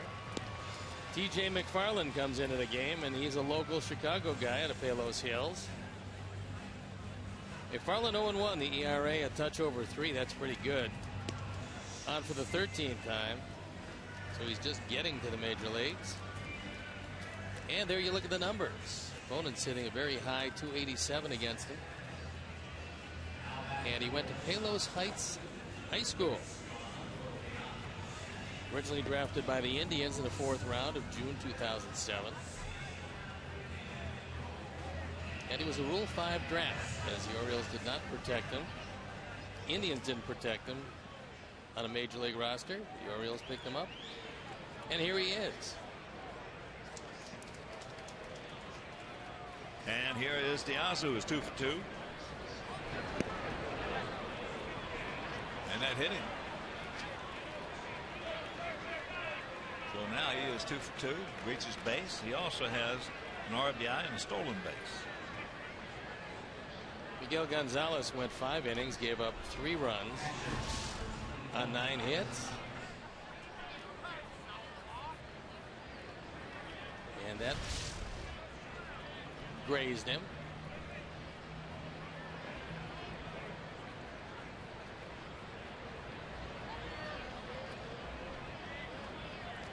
So here's Tyler. Strikeout and in a big 2-out RBI single. That was in the 4th.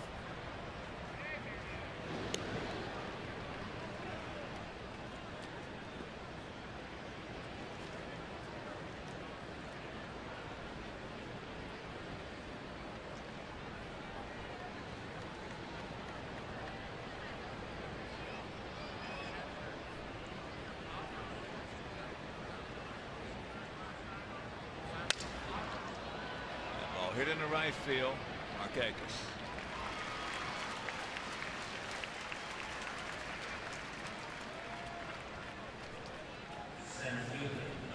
So 1 out. The Sox fans join us on Saturday, July 5th at 1:10 as our Sox take on Robinson Cano and the Mariners. Also, the first 10,000 kids ages 13 and under will receive a White Sox kids jersey presented by Aquafina. Tickets, call 866-SOX-GAME or visit whitesox.com on Saturday, July 5th.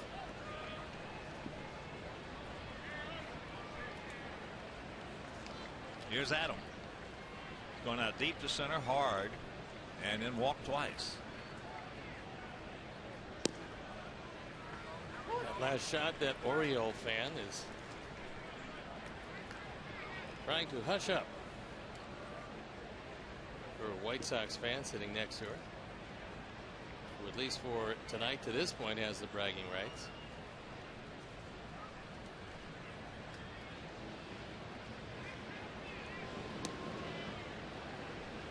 This being the 19th consecutive game that Adam has reached base safely. It's the longest streak now broken since he's at 19. Since Juan Pierre also reached an 18th straight. 2011. Out in front. Can't get him. That's a base hit. So now an 11-game hitting streak for Adam.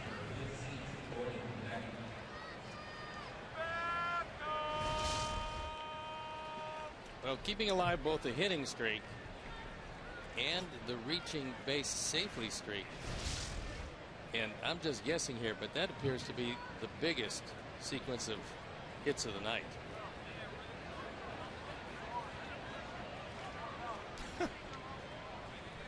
This senator. Well, I mean, 2 walks, base hit. The senator.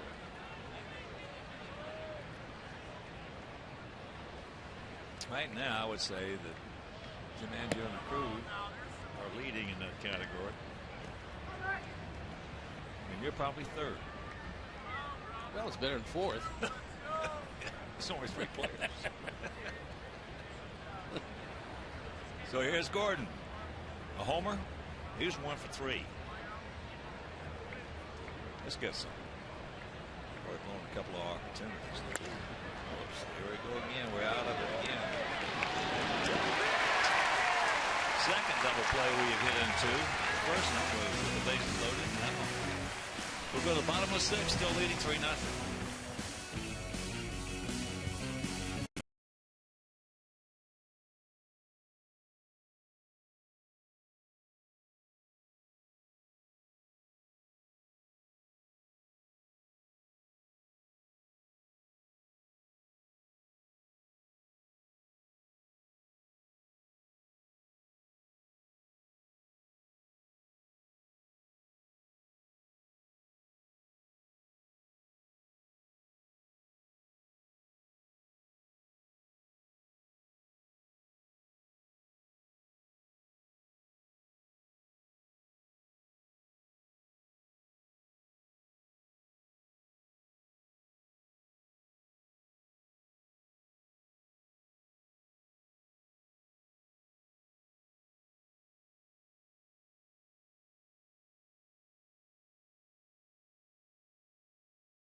Pierce, Jones, Cruz. Jose gets through this one. He's going to be in pretty good shape. This is the heart of their order, and they've got a couple of guys who hit it pretty hard. Get foul. Get foul. 3-1 ball game. This guy has been absolutely barreling it up. Pierce now 2 for 3. 7th home run of the year. He's now driven in 20. And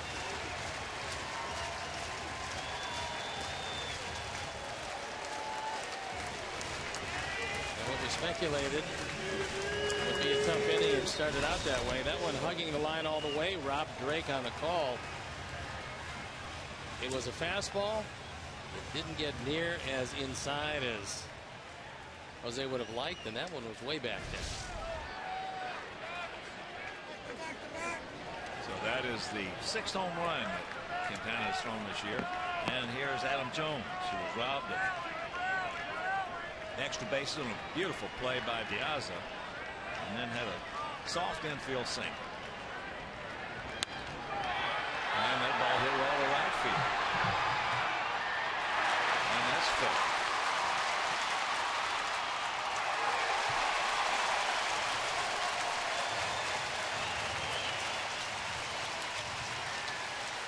Picks up his 15th double. Long way to go for Tank, and he made it a closer play than it probably should have been.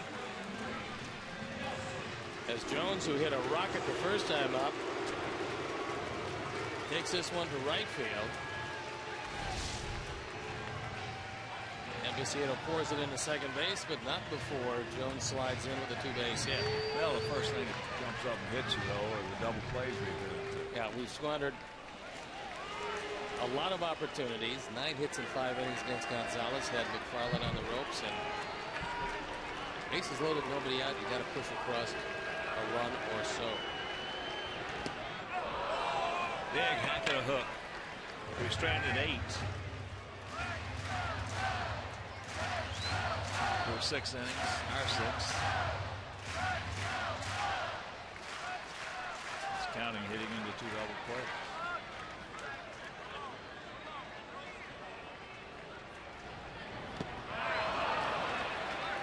Ain't broke, don't fix it.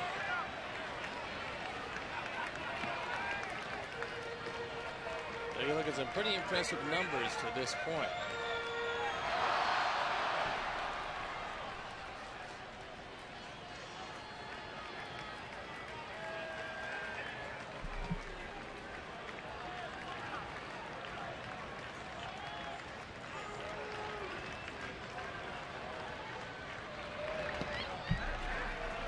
Tried to go down in there again, but this time bounced it a little too far in front of the plate. Jake Petrichka loosening up as quickly as he can in the pen.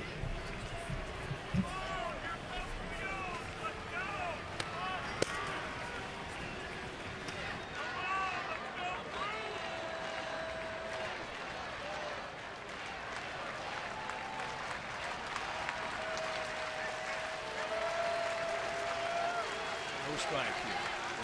Slow, low, or hard, high. Tried to go hard high, but Cruz was able to lay off.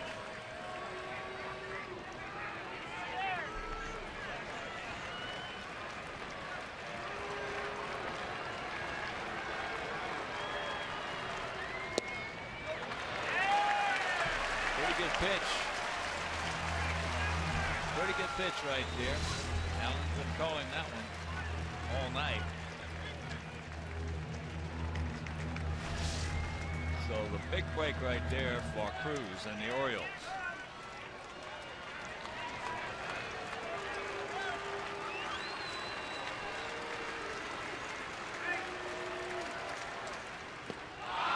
He gone. He got him on one well out of the zone. An anxious Nelson Cruz expands his strike zone.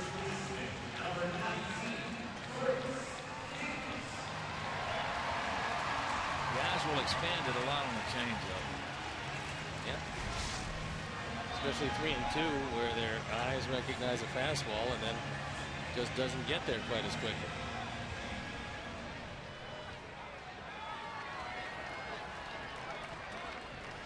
So here's Davis, a strikeout and a walk.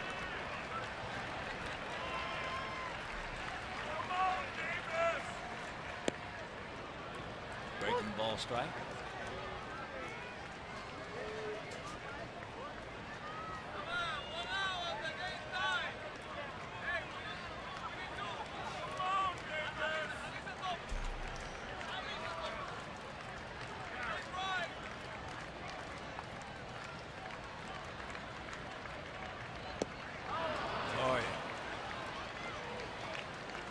Way out in front of that one.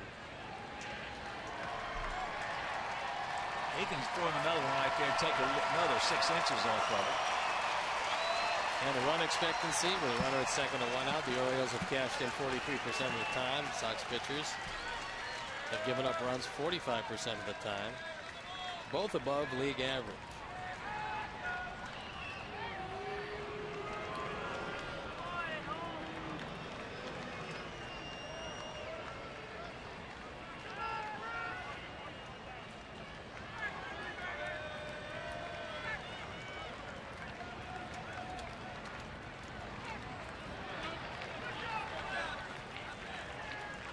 Tyler's done a nice job tonight of blocking a lot of low pitches.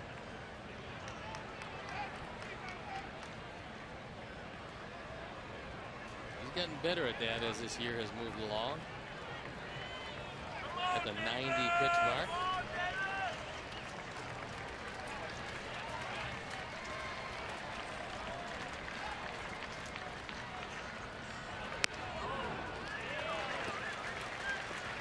That's a pretty good pitch, and he didn't get that one.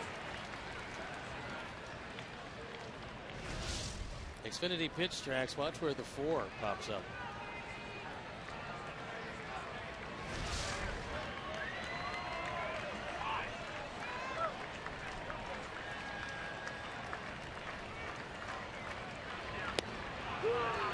He gone. That's a no-doubter. He just outguessed Davis. We had to be looking off speed pitch or hook, because this one split the plate.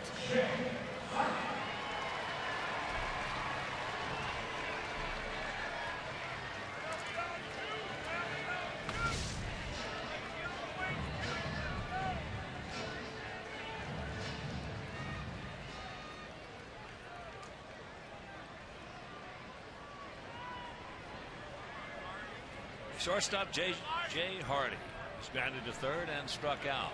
Struck out swinging on the fastball. And he takes another one for a strike.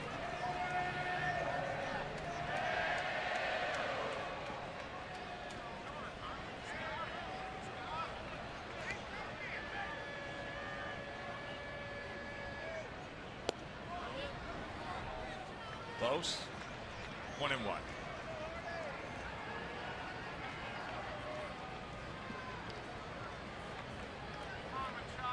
Our Sox have handled Hardy pretty well over the years.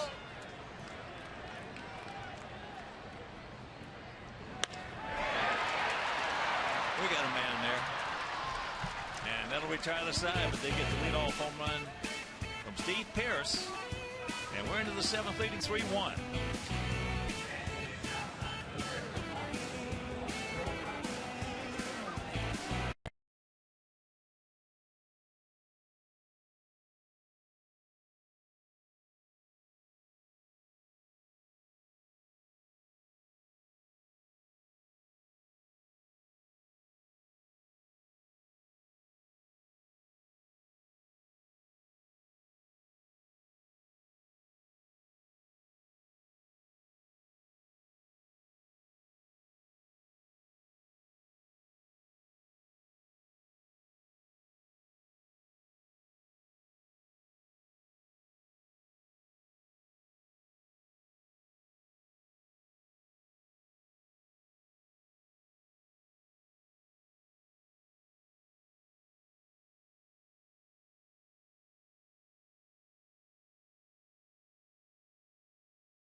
Jones at second base, nobody out.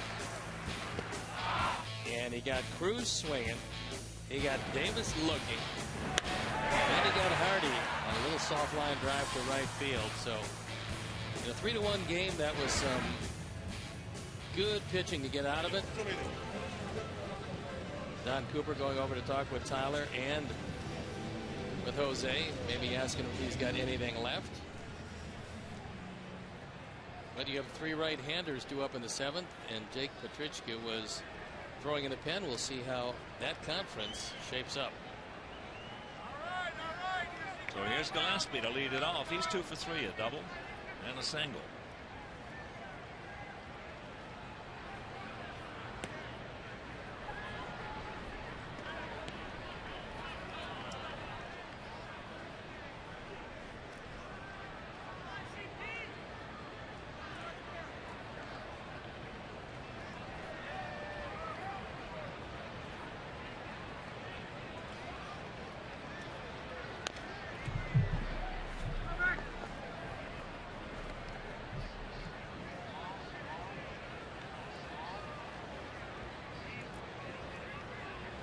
One to count.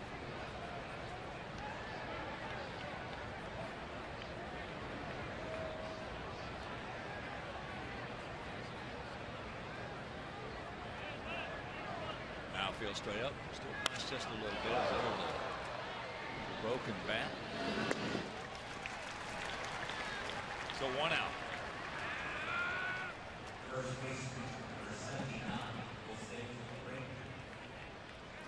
And you could bring your family to the ballpark for Family Sundays, presented by the University of Chicago Medicine Comer Children's Hospital. Tickets start as low as $5, and parking is just $10.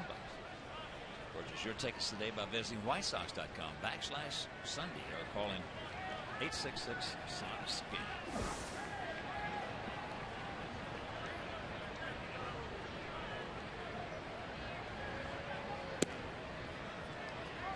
Here's Abreu. He's 1 for 3. Going out deep to right center, grounded to third, and then just absolutely tattooed one right back through the middle for a base hit. We're getting Abreu and Alexei to Target Field. An all-star game.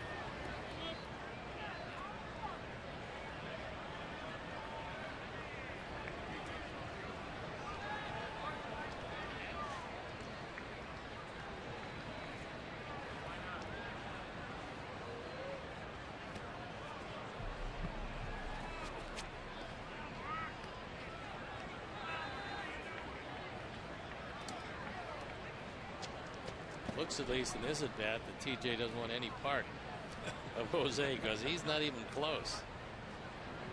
And of course, if he gets close, Jose's going to air it out here. He took one right down the middle. He had the green light. You can bet you Bippy on that. Sure of that. Sometimes you just get in there and you got a 3-0 green light and you get set and you just don't feel right. It's not the must swing, it's the swing if you like. That's right. Get yourself in your zone.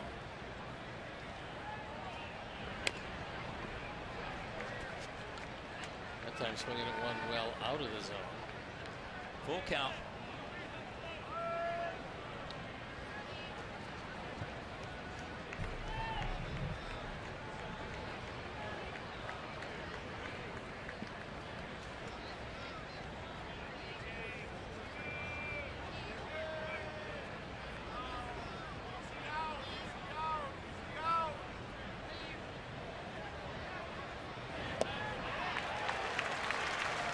Got him off balance. 2 down.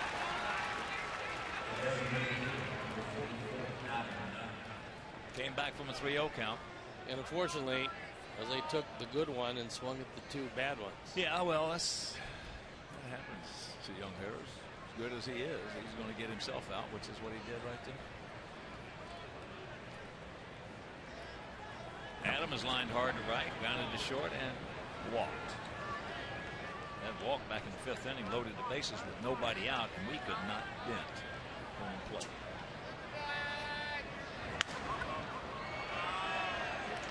And this This is a quick 1-2-3 inning, 7th inning stretch. We lead it 3-1.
Schedule.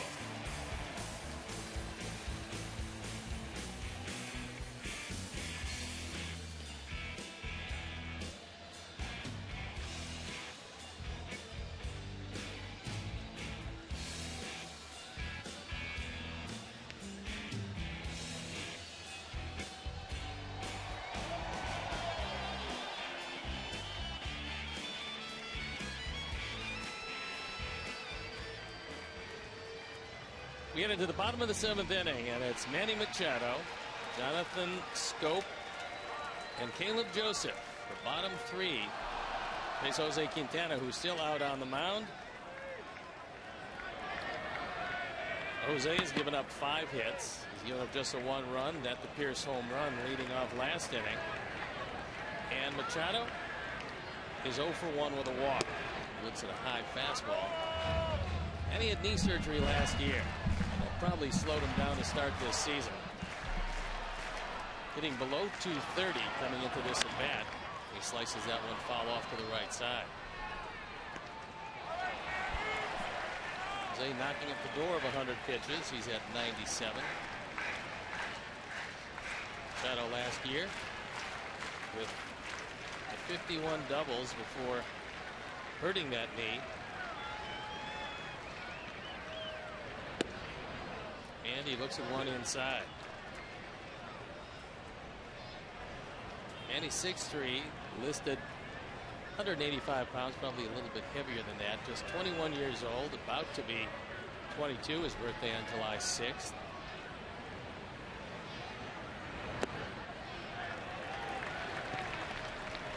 And he looks at one down, so the count's 3-1.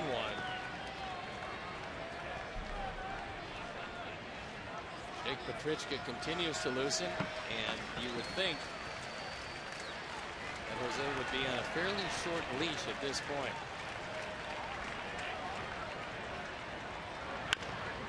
High chopper, base hit. That looked like it hit off a trampoline in front of the plate and went right over the head of Gillespie. That's the second time in the 2 nights that we've seen a base hit look exactly like that. Well, that's what they call a Baltimore chop. Yeah, there it is. And if you have some guys who hit the top of the baseball a lot, they've got some pretty strong guys, it's not a bad idea. And where they got that Baltimore chop phrase from was they used to have the right on front of home plate like a rock in Baltimore. They would hit it, chop it down, over the head, beat it out. There's Jonathan Scope, 0 for 2 with a ground out and a strikeout. Short lead for Machado. Swings a fastball up over his head.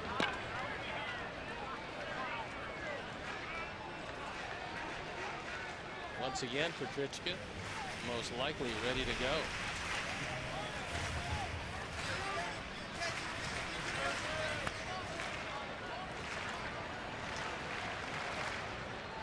Schoop is grounded into 11 double plays. And now he's in an 0-2 hole. This Oriole team doesn't have much speed. That's the one downside of this lineup. They've stolen a grand total of 19 bases this year. They've been caught 9 times. So Buck Showalter, realizing his personnel doesn't have it, he doesn't show it. Nice block once again by Tyler Flowers.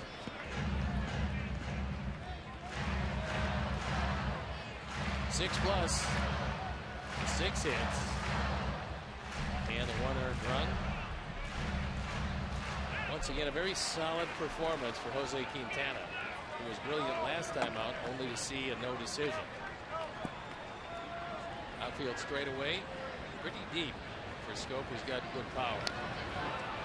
And he fouls that ball off. But the count holds.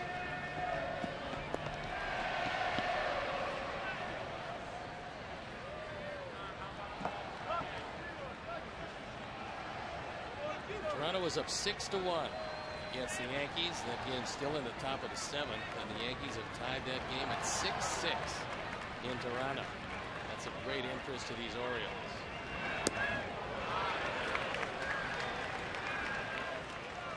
Well, the count goes to 2-2. Baltimore came into action tonight, a game and a half in back of Toronto. The Yankees 2.5 games back. And pitch number 106 on the way. That one gets by Tyler, bounces high off the wall. And the wild pitch, Machado goes to second.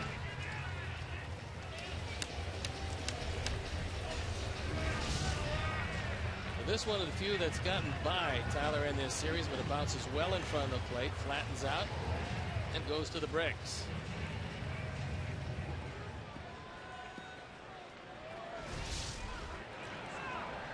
Well, the count is full with nobody out. Here in the bottom of the 7th inning, it's a 3-1 game. Sox on top. Going to break that 5-game road streak. Hard hit, but right at Alexi. Comes up with it, makes the play, so there's one out.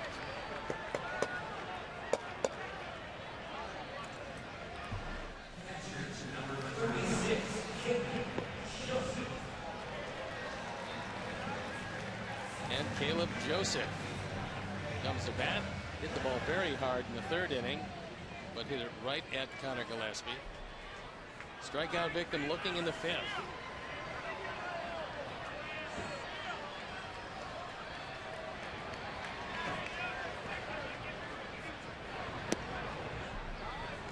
Breaking ball misses down.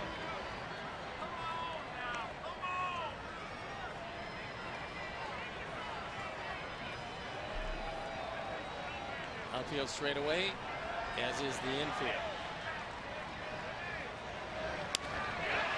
Long drive left field, but it's hooking foul. We got a little out in front of that one, fortunately. It's only 333 down that left field line, and so you don't have to get much of it to take it out. You can see it start to hook and continue to go well foul.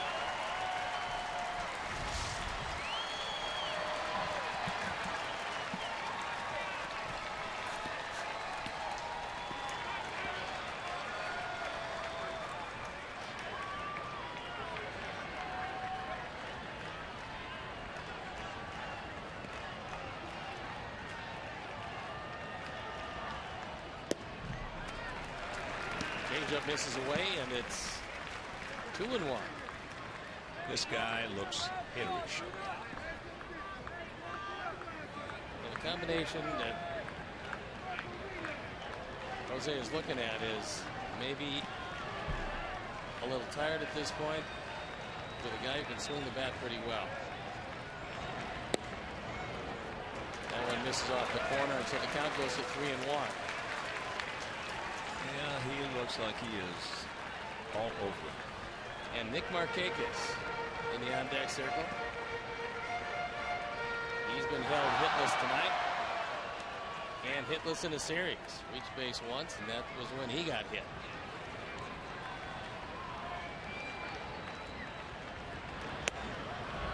Looks at a fastball and gets the call. That one just touches the outside corner, so the count goes full.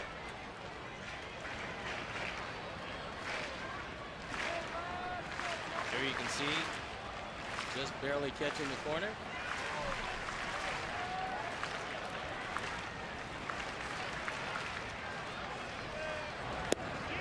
And he misses. So Joseph aboard. When he runners at first and second, only one out. And here comes Don Cooper.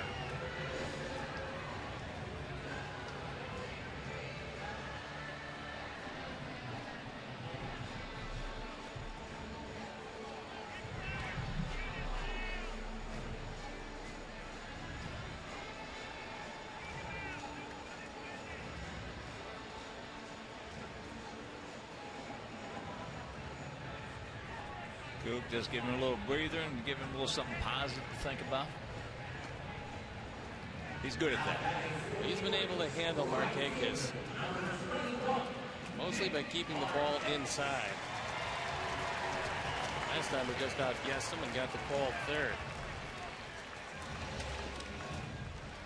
So the tying runs on base in this 3-1 game in the bottom of the 7th inning for Markakis,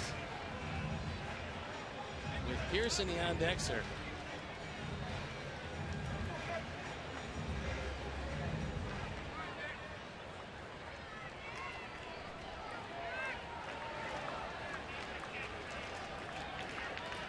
In just the last couple of years where the Orioles used Markakis at the top of the order,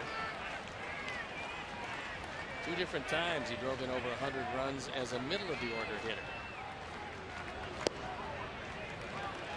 That fastball misses well and away for ball 1. Against the White Sox, Nick Markakis has been awfully tough at 335. He's been just a solid player against us. Every respect. Base running, throwing, outfield, defending, hitting. Okay. That could be 2. Over to second. Time. And yes! He got him. Out of the inning with the lead, 3-1, and we head to the top of the 8th.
About hit the Orioles 10-6. The Orioles have made the only error of the game. Quintana went 7.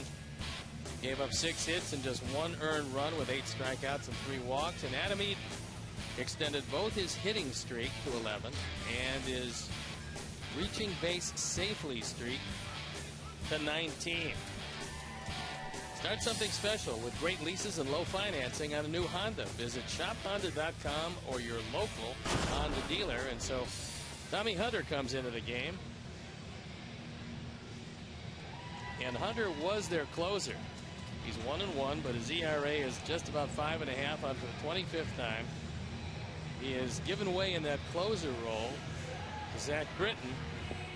Always coming on in the 8th inning in relief of McFarland, who threw 2 brilliant innings. Yes, he did. McFarland in a bit of a jam, threw a double play.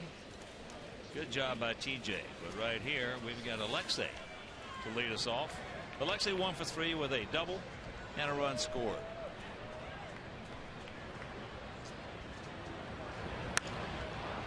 That's into right field. Markakis going to have to pull up, take it on the first bounce. So a good way to start top of the 8th inning. Hunter, as you take another look, this little soft single. But Hunter was with the Rangers. Orioles sent Koji Uehara and $2 million to the Rangers, acquiring Hunter and first baseman Chris Davis. Hunter got the first shot at the job, despite the fact that he had only 4 career saves coming into this season.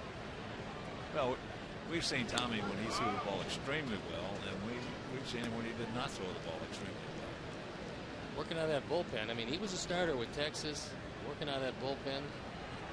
Came up with a pretty big fastball last year at times. Well, he's got to be a tough kid, because his older sister Megan became a black belt. He trained with the U.S. Olympic judo team before the 1996 Summer Games in Atlanta. She probably beat the devil out of him every other day just to have something to do. Well, that's good practice, certainly. Yeah. Tommy certainly is a big enough guy.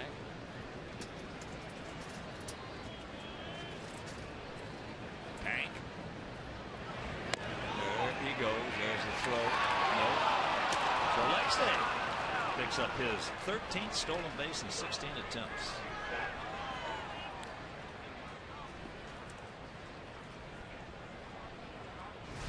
Actually got a very good jump. Still, it would have been a close play had Scope hung on to the baseball, but he did not. Yeah, if he hangs on to it, if he hangs on, he's got him. That was a pretty good throw. Tacks it up, and the count 2-0. All right, now. Tack's been in this situation once before. He got the job done back in the 2nd inning. Alexei let it off with a double, and then he got him over with a good at bat, 2 strikes, broken bat. Ground ball to the right side.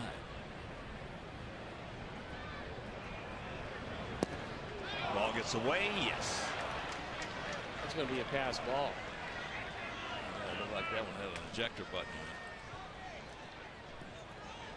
it. And it is indeed a pass ball. So a very important insurance run out at third base. Here is where you have to change your entire approach right now at the plate. You got the infield in. The only thing you don't want to do right here, you just don't turn the head of the bat over. And there's a good chance that man will score. But he turned it over. This is a little too hopper. And that's out number 1.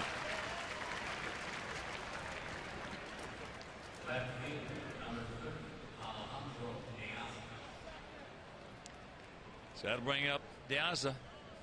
He is 2 for 2 with an RBI, and he also was hit by a pitch. If you're just tuning in, we have had several big opportunities to put a lot of points on the board and have not been able to cash them in. Bases loaded, nobody out.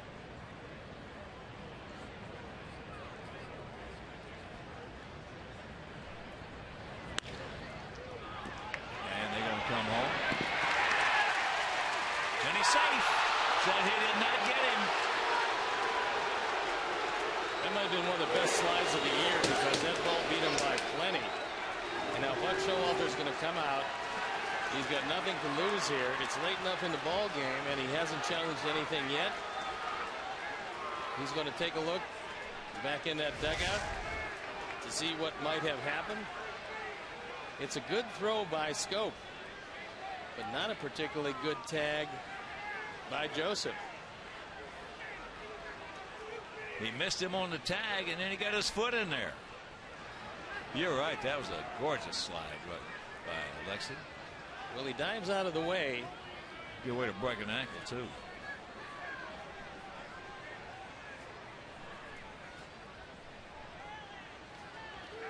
So he scores, and it's a 4-1 ball game. Quite a play as a foot hits the plate. And Buck Showalter, after looking in the dugout to see what their video man said he didn't tag him. Great slide. And a run batted in for Alejandro. Well, he can thank Alexei on that slide. Dangerous, but it was effective. As here is Tyler. Again, when you get there, you get anxious a lot of times. You just saw it happen. You get anxious, get a little quick. You turn the head of the bat over, and you hit a couple ground balls. And catch a terrific break. Yeah, with just a great slide. So the big 2-out RBI.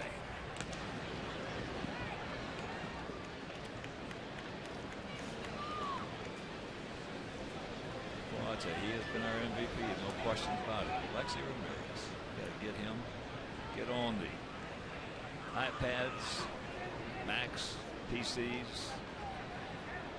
Let's get some voting done and put him for sure in target field. As there's a chopper right to the bag. He steps on. Goes to first. But we come up with a big run. And we'll go to the bottom of the 8th, leading 4-1.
TV.com and click on the Game Zone banner for updated stats and information. The Game Zone is powered by St. Xavier University. It's tradition and innovation. This is where they meet. And Jake Petrichka comes into the ball game. It's a 4-1 lead heading into the bottom of the 8th inning. And Jake has had a pretty good run at it. 0-2 with the ERA, 2.27 on for the 32nd time. Opponent's hitting just 227 against him. And he's going to have to deal with the heart of the order here in the bottom of the 8th. He's got Pierce, Jones, Cruz, and Davis.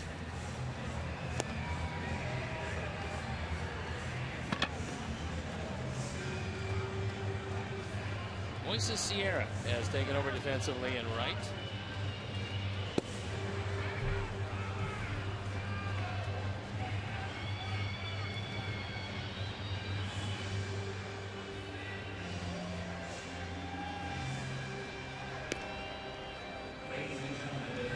So he has concluded his warm-up tosses. And a reminder, the finale of this 3-game set tomorrow night, Hector Noesi against Ubaldo Jimenez. And that game will be over Comcast Sportsnet.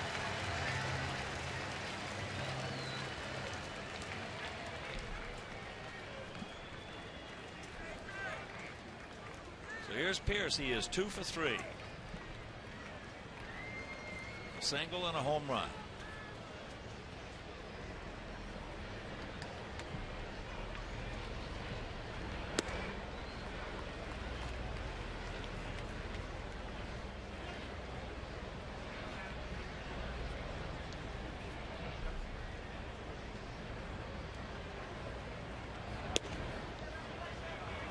Here's a strike. He went 7 innings, gave up a run on 6 hits. He walked 3, and he fanned 8. Very good outing. Again.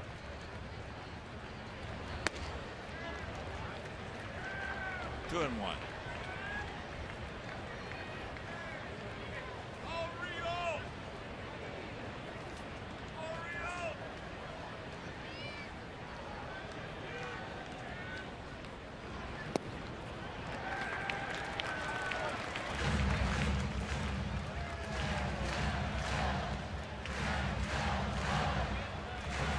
See how far you can hit it, Jake.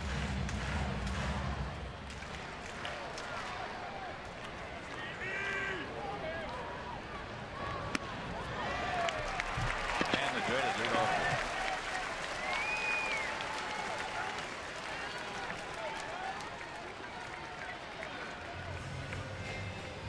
On our Xfinity Speed replay, it came early in the ball game. It ended the first inning. It was a line drive off the bat of Adam Jones. And Alejandro has had quite a night. Makes a terrific play in the first inning. Xfinity, your home for the most live sports. And his other 2 at-bats, hits. He had a soft infield single, and then he had a double down the right field corner. Jones 2 for 3. He's 4 for 7 in the series with a homer and 2 RBIs. And he takes ball.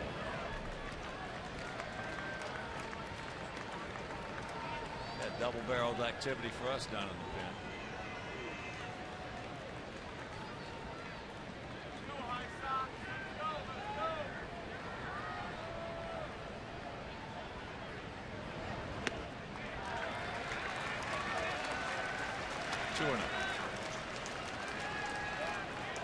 And here comes Cooper. Making a lot of trips to the mound is Don Cooper. Javi Guerra, Scott Downs. Guerra threw last night, pitched an inning, gave up a hit, and struck out 2 in relief of Chris Sale.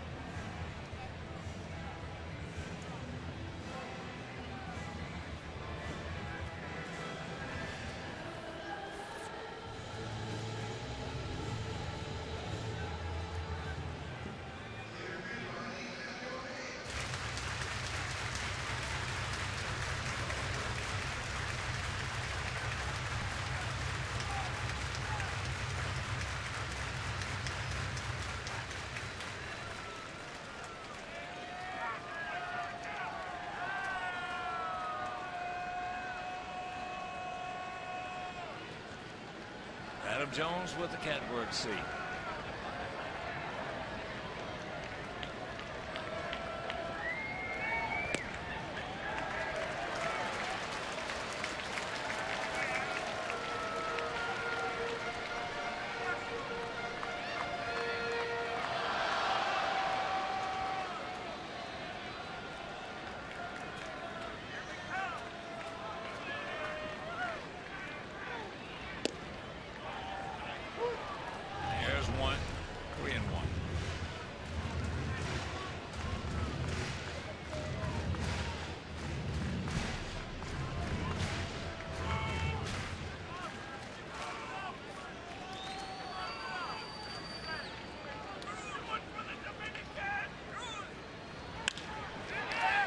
Alexi, look at this. Watch this. Ripped them up. 2 down. You got to catch the ball. And there you're looking at our MVP this year.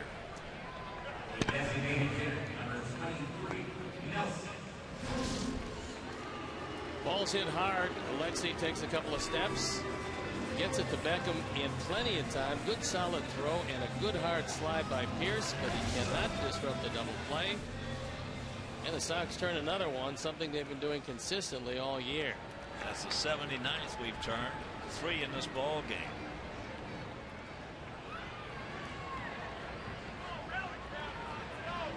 Cruz takes first pitch strike. He hammered a single leading off the second inning.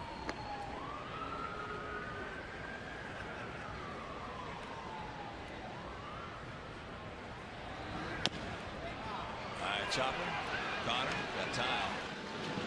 Takes it, makes it, and we get out of it. Beautiful double play started by Alexei Ramirez, and we'll go to the 9th. We lead at 4-1.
It's the official post-game headquarters of our White Sox. Appetizers are half off on our full menu from Gibson's Restaurant Group after every home game. And the 2-story bar features 70 7.0 flat screen HD TVs. So Chi Sox Bar and Grill located at Gate 5 Plaza. That's Basilio's Process. Sill Process. Sometimes necessity make you do things that you wouldn't necessarily do, and that's the case with the Orioles. Man, you're looking at Zach Britton had no more options left in spring training, and he wasn't a particularly good starter. So they decided to put him in the bullpen, and he's been brilliant. 9 saves out of 11 chances in his first go-round as a closer. His ERA in the 1s, and he's, for the most part, a hard sinker pitcher.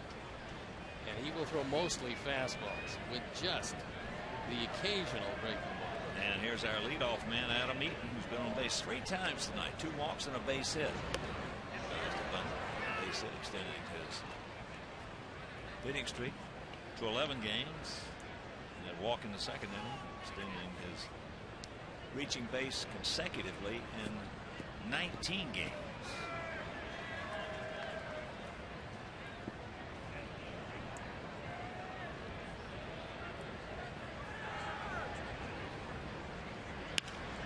Shanks out. That fastball at 94. Top of the 6th inning in Arlington. Tigers and Rangers are tied at 1.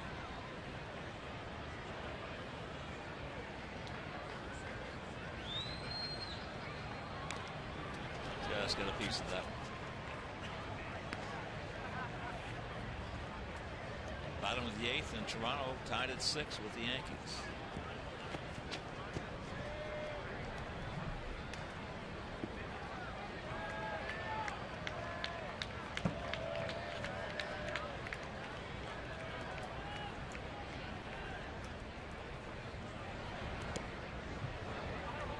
53-footer. The catchers are not all that happy to see that one come up there.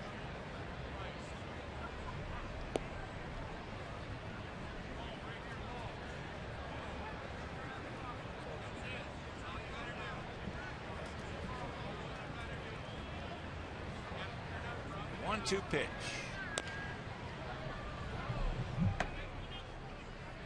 Checking some other scores. The final. Mets just thumped the A's 10-1 in New York.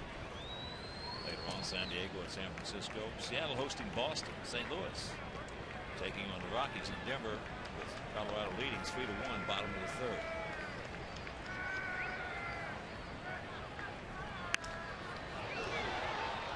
Another souvenir.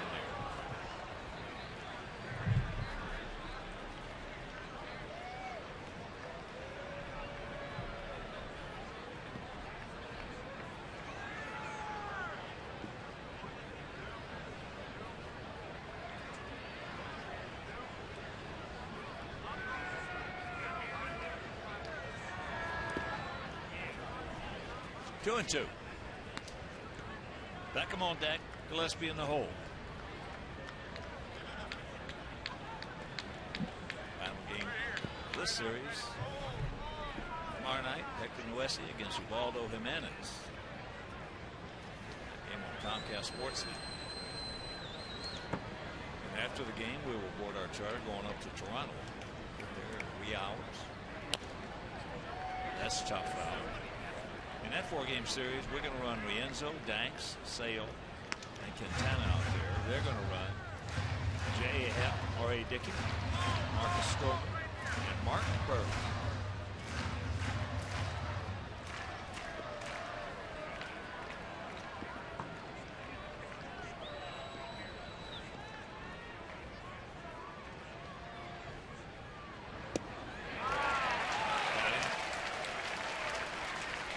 One out.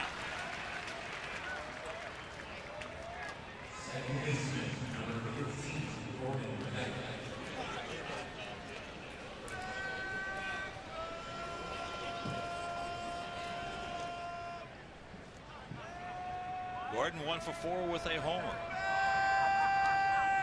First inning, the 7th of the year. Goes off to a quick start.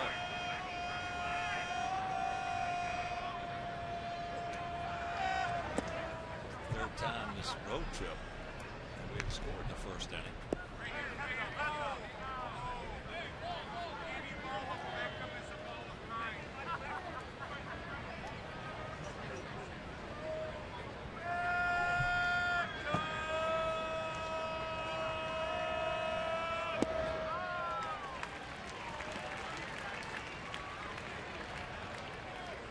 One out, 1-1 to count.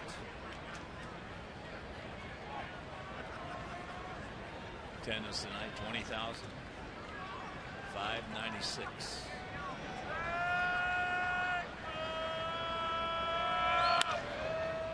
Off the end of the bat.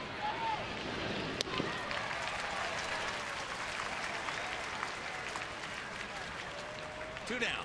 And MLB TV Premium, the #1 live streaming sports service, is celebrating 12 years, and you can join the millions of subscribers. Watch every out-of-market game live in true HD on over 400 devices, so visit whitesox.com for details.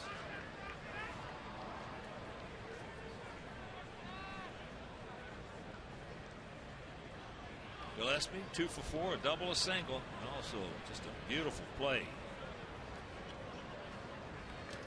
Bobbing Caleb Joseph leading off the third inning with a double.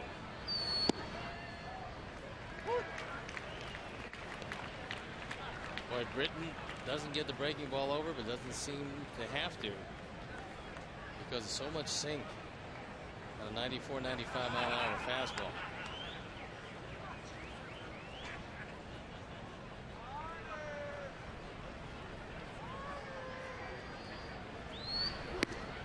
Breaking ball up high. Belisario end down, throwing in the pan.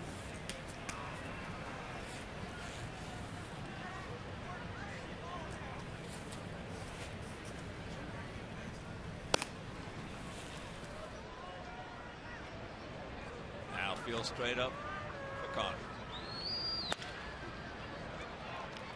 Too hot. So Britton with an easy 1, 2, 3, 9.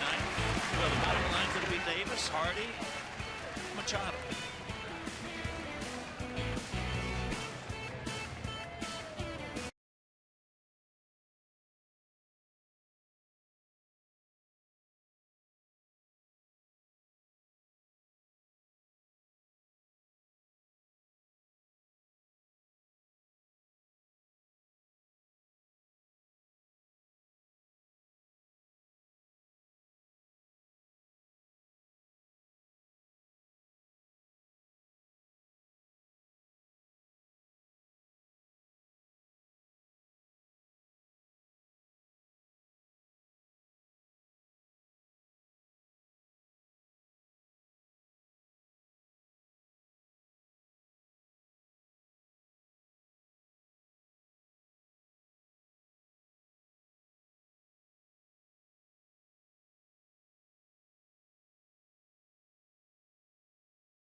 And he's being brought in to face Chris Davis, who's going to lead off the bottom of the 9th inning.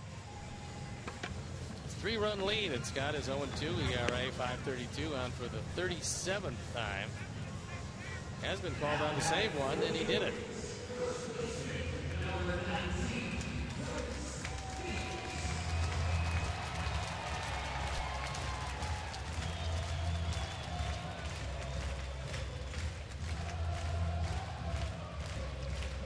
Davis has faced Scott 4 times, and he is 0 for 4. Tonight, he is 0 for 2 with a walk and 2 strikeouts.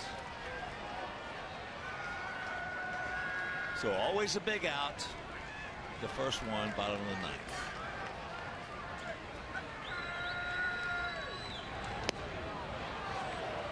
Took a little something off, had him completely discombobulated. That's what's happened just about each and every time to Davis tonight. Anything slow and breaking, he's not staying back on.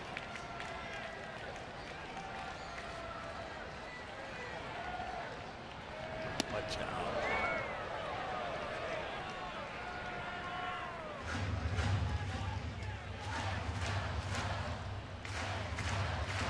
One and one to count.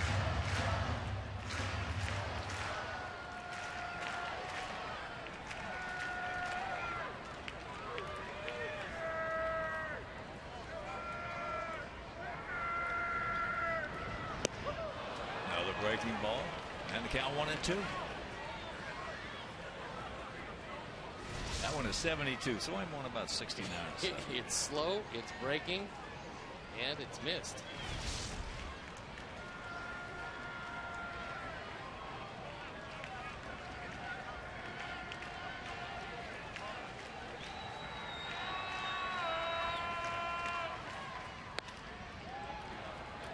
That was another slow one. Down by Wayne Kirby, the first base coach. But it was real too hard, 73.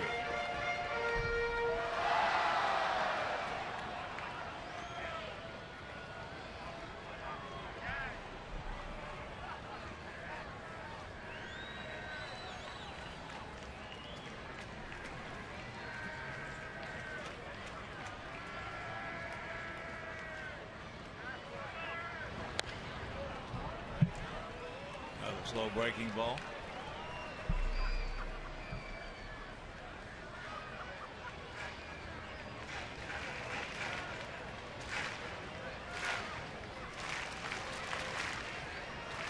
Now field straight up, spread out. They got the shift, of course, on for Davis.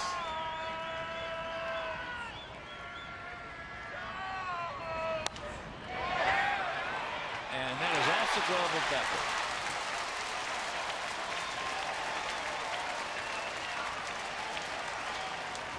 So here comes Robin. There's a base hit as Gordon goes up about as high as he can go. Moving to his right. And just hits the tip of the glove. But Davis with his first hit of the night, and that is going to be it for Scott Downs.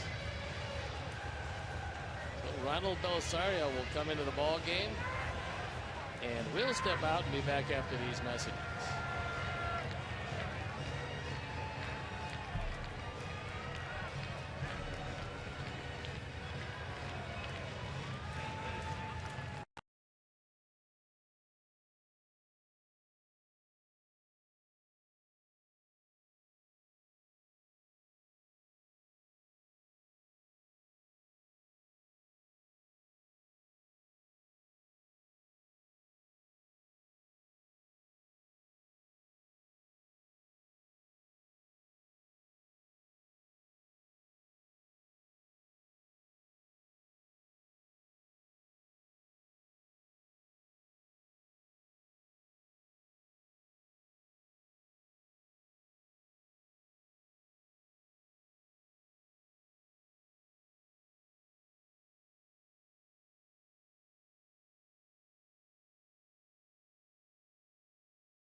He's 3-4. His ERA 5.5 on for the 33rd time. 7 saves in 11 attempts.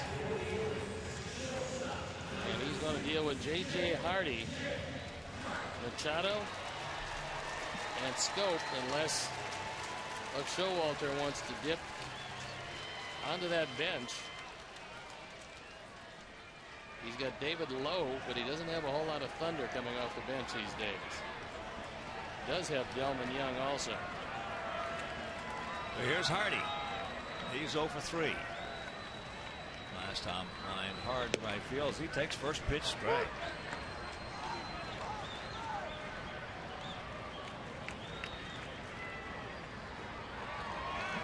He has faced Bella one time and he walked.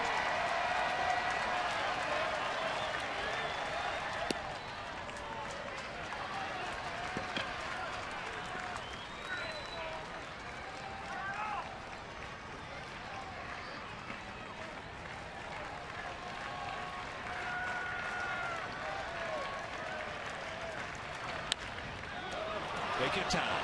Okay. Good throw. Strong arm. Can't get it.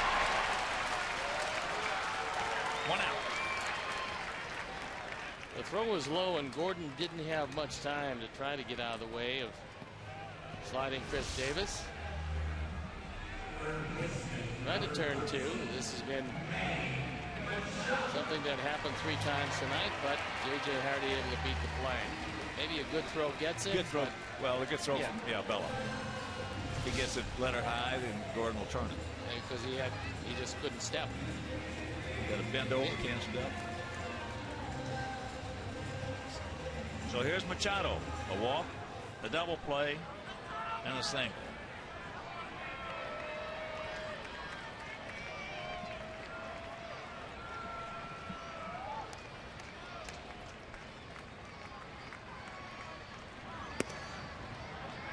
Takes ball one.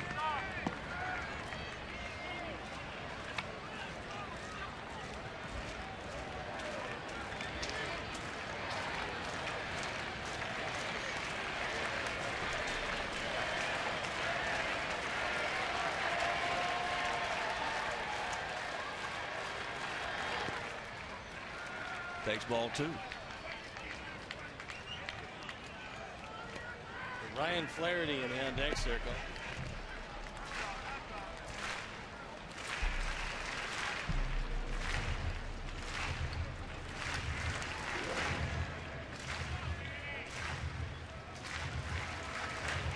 He has yet to pinch hit this year. Their best pinch hitter by far has been Delman Young, who was 5 for 11. There's a strike and the count 2-1.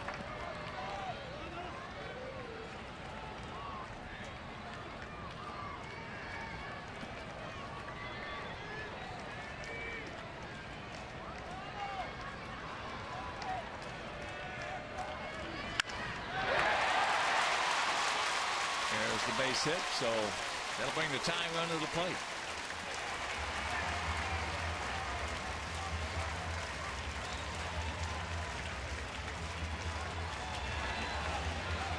Now Flaherty's being called back, and it is Delman Young.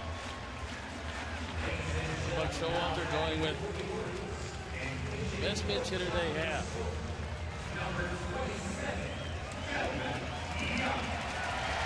And he has faced Belisario twice. He has 2 hits. He's 2 for 2. He had 3 hits last night. He was 3 for 4. Double and 2 singles and a strikeout.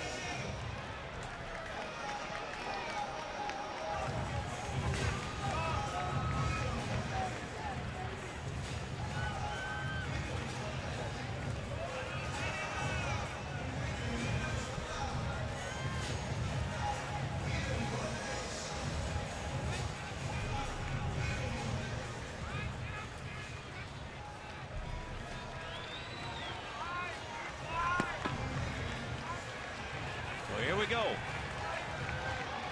1 out, 2 on.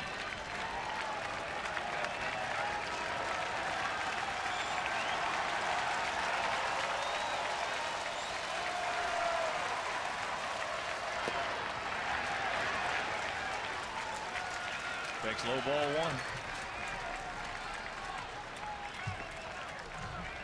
That's his career against the Sox. Pretty good. 55 runs batted in 84 games. Takes ball 2. So now Flaherty in the on-deck circle once again. He would take the place of Caleb Joseph.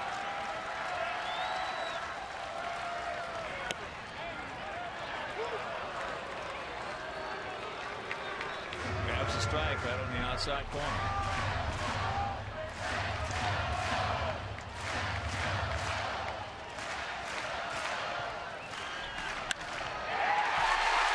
And there's the base hit. So the run's going to score, and it's a 4-2 ball game.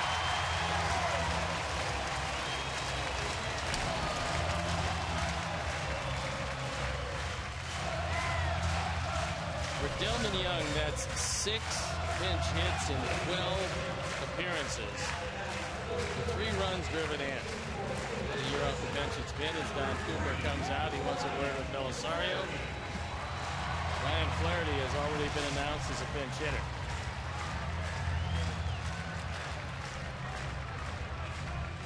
Our parent calling the bullpen.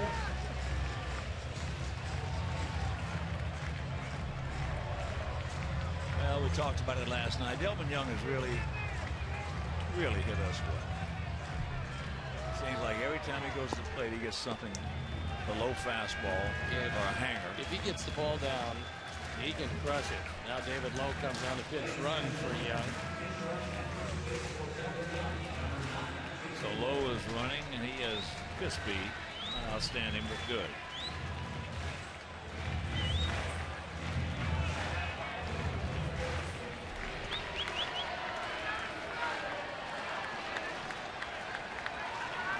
So Flaherty out of Portland, Maine.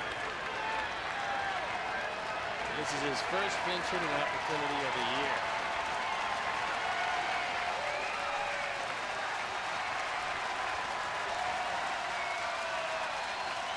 Two on, one out. And he takes first pitch strike. Flaherty, who attended Vanderbilt, as you check out our bullpen. Bobby Guerra getting ready.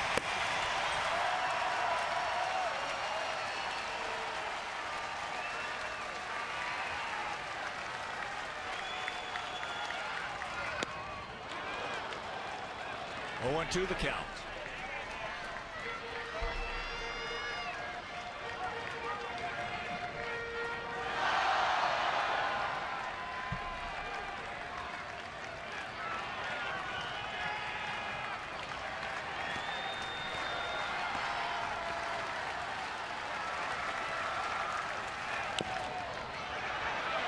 Chopper.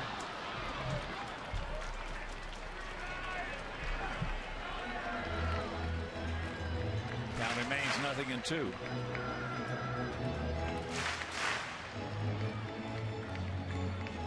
Ronald took his glasses off.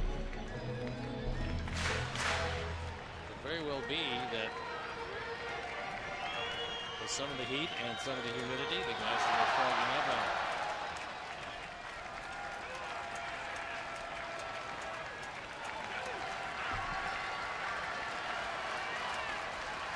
One run in, 2 on. We lead at 4-2 with 1 out, tying runs aboard.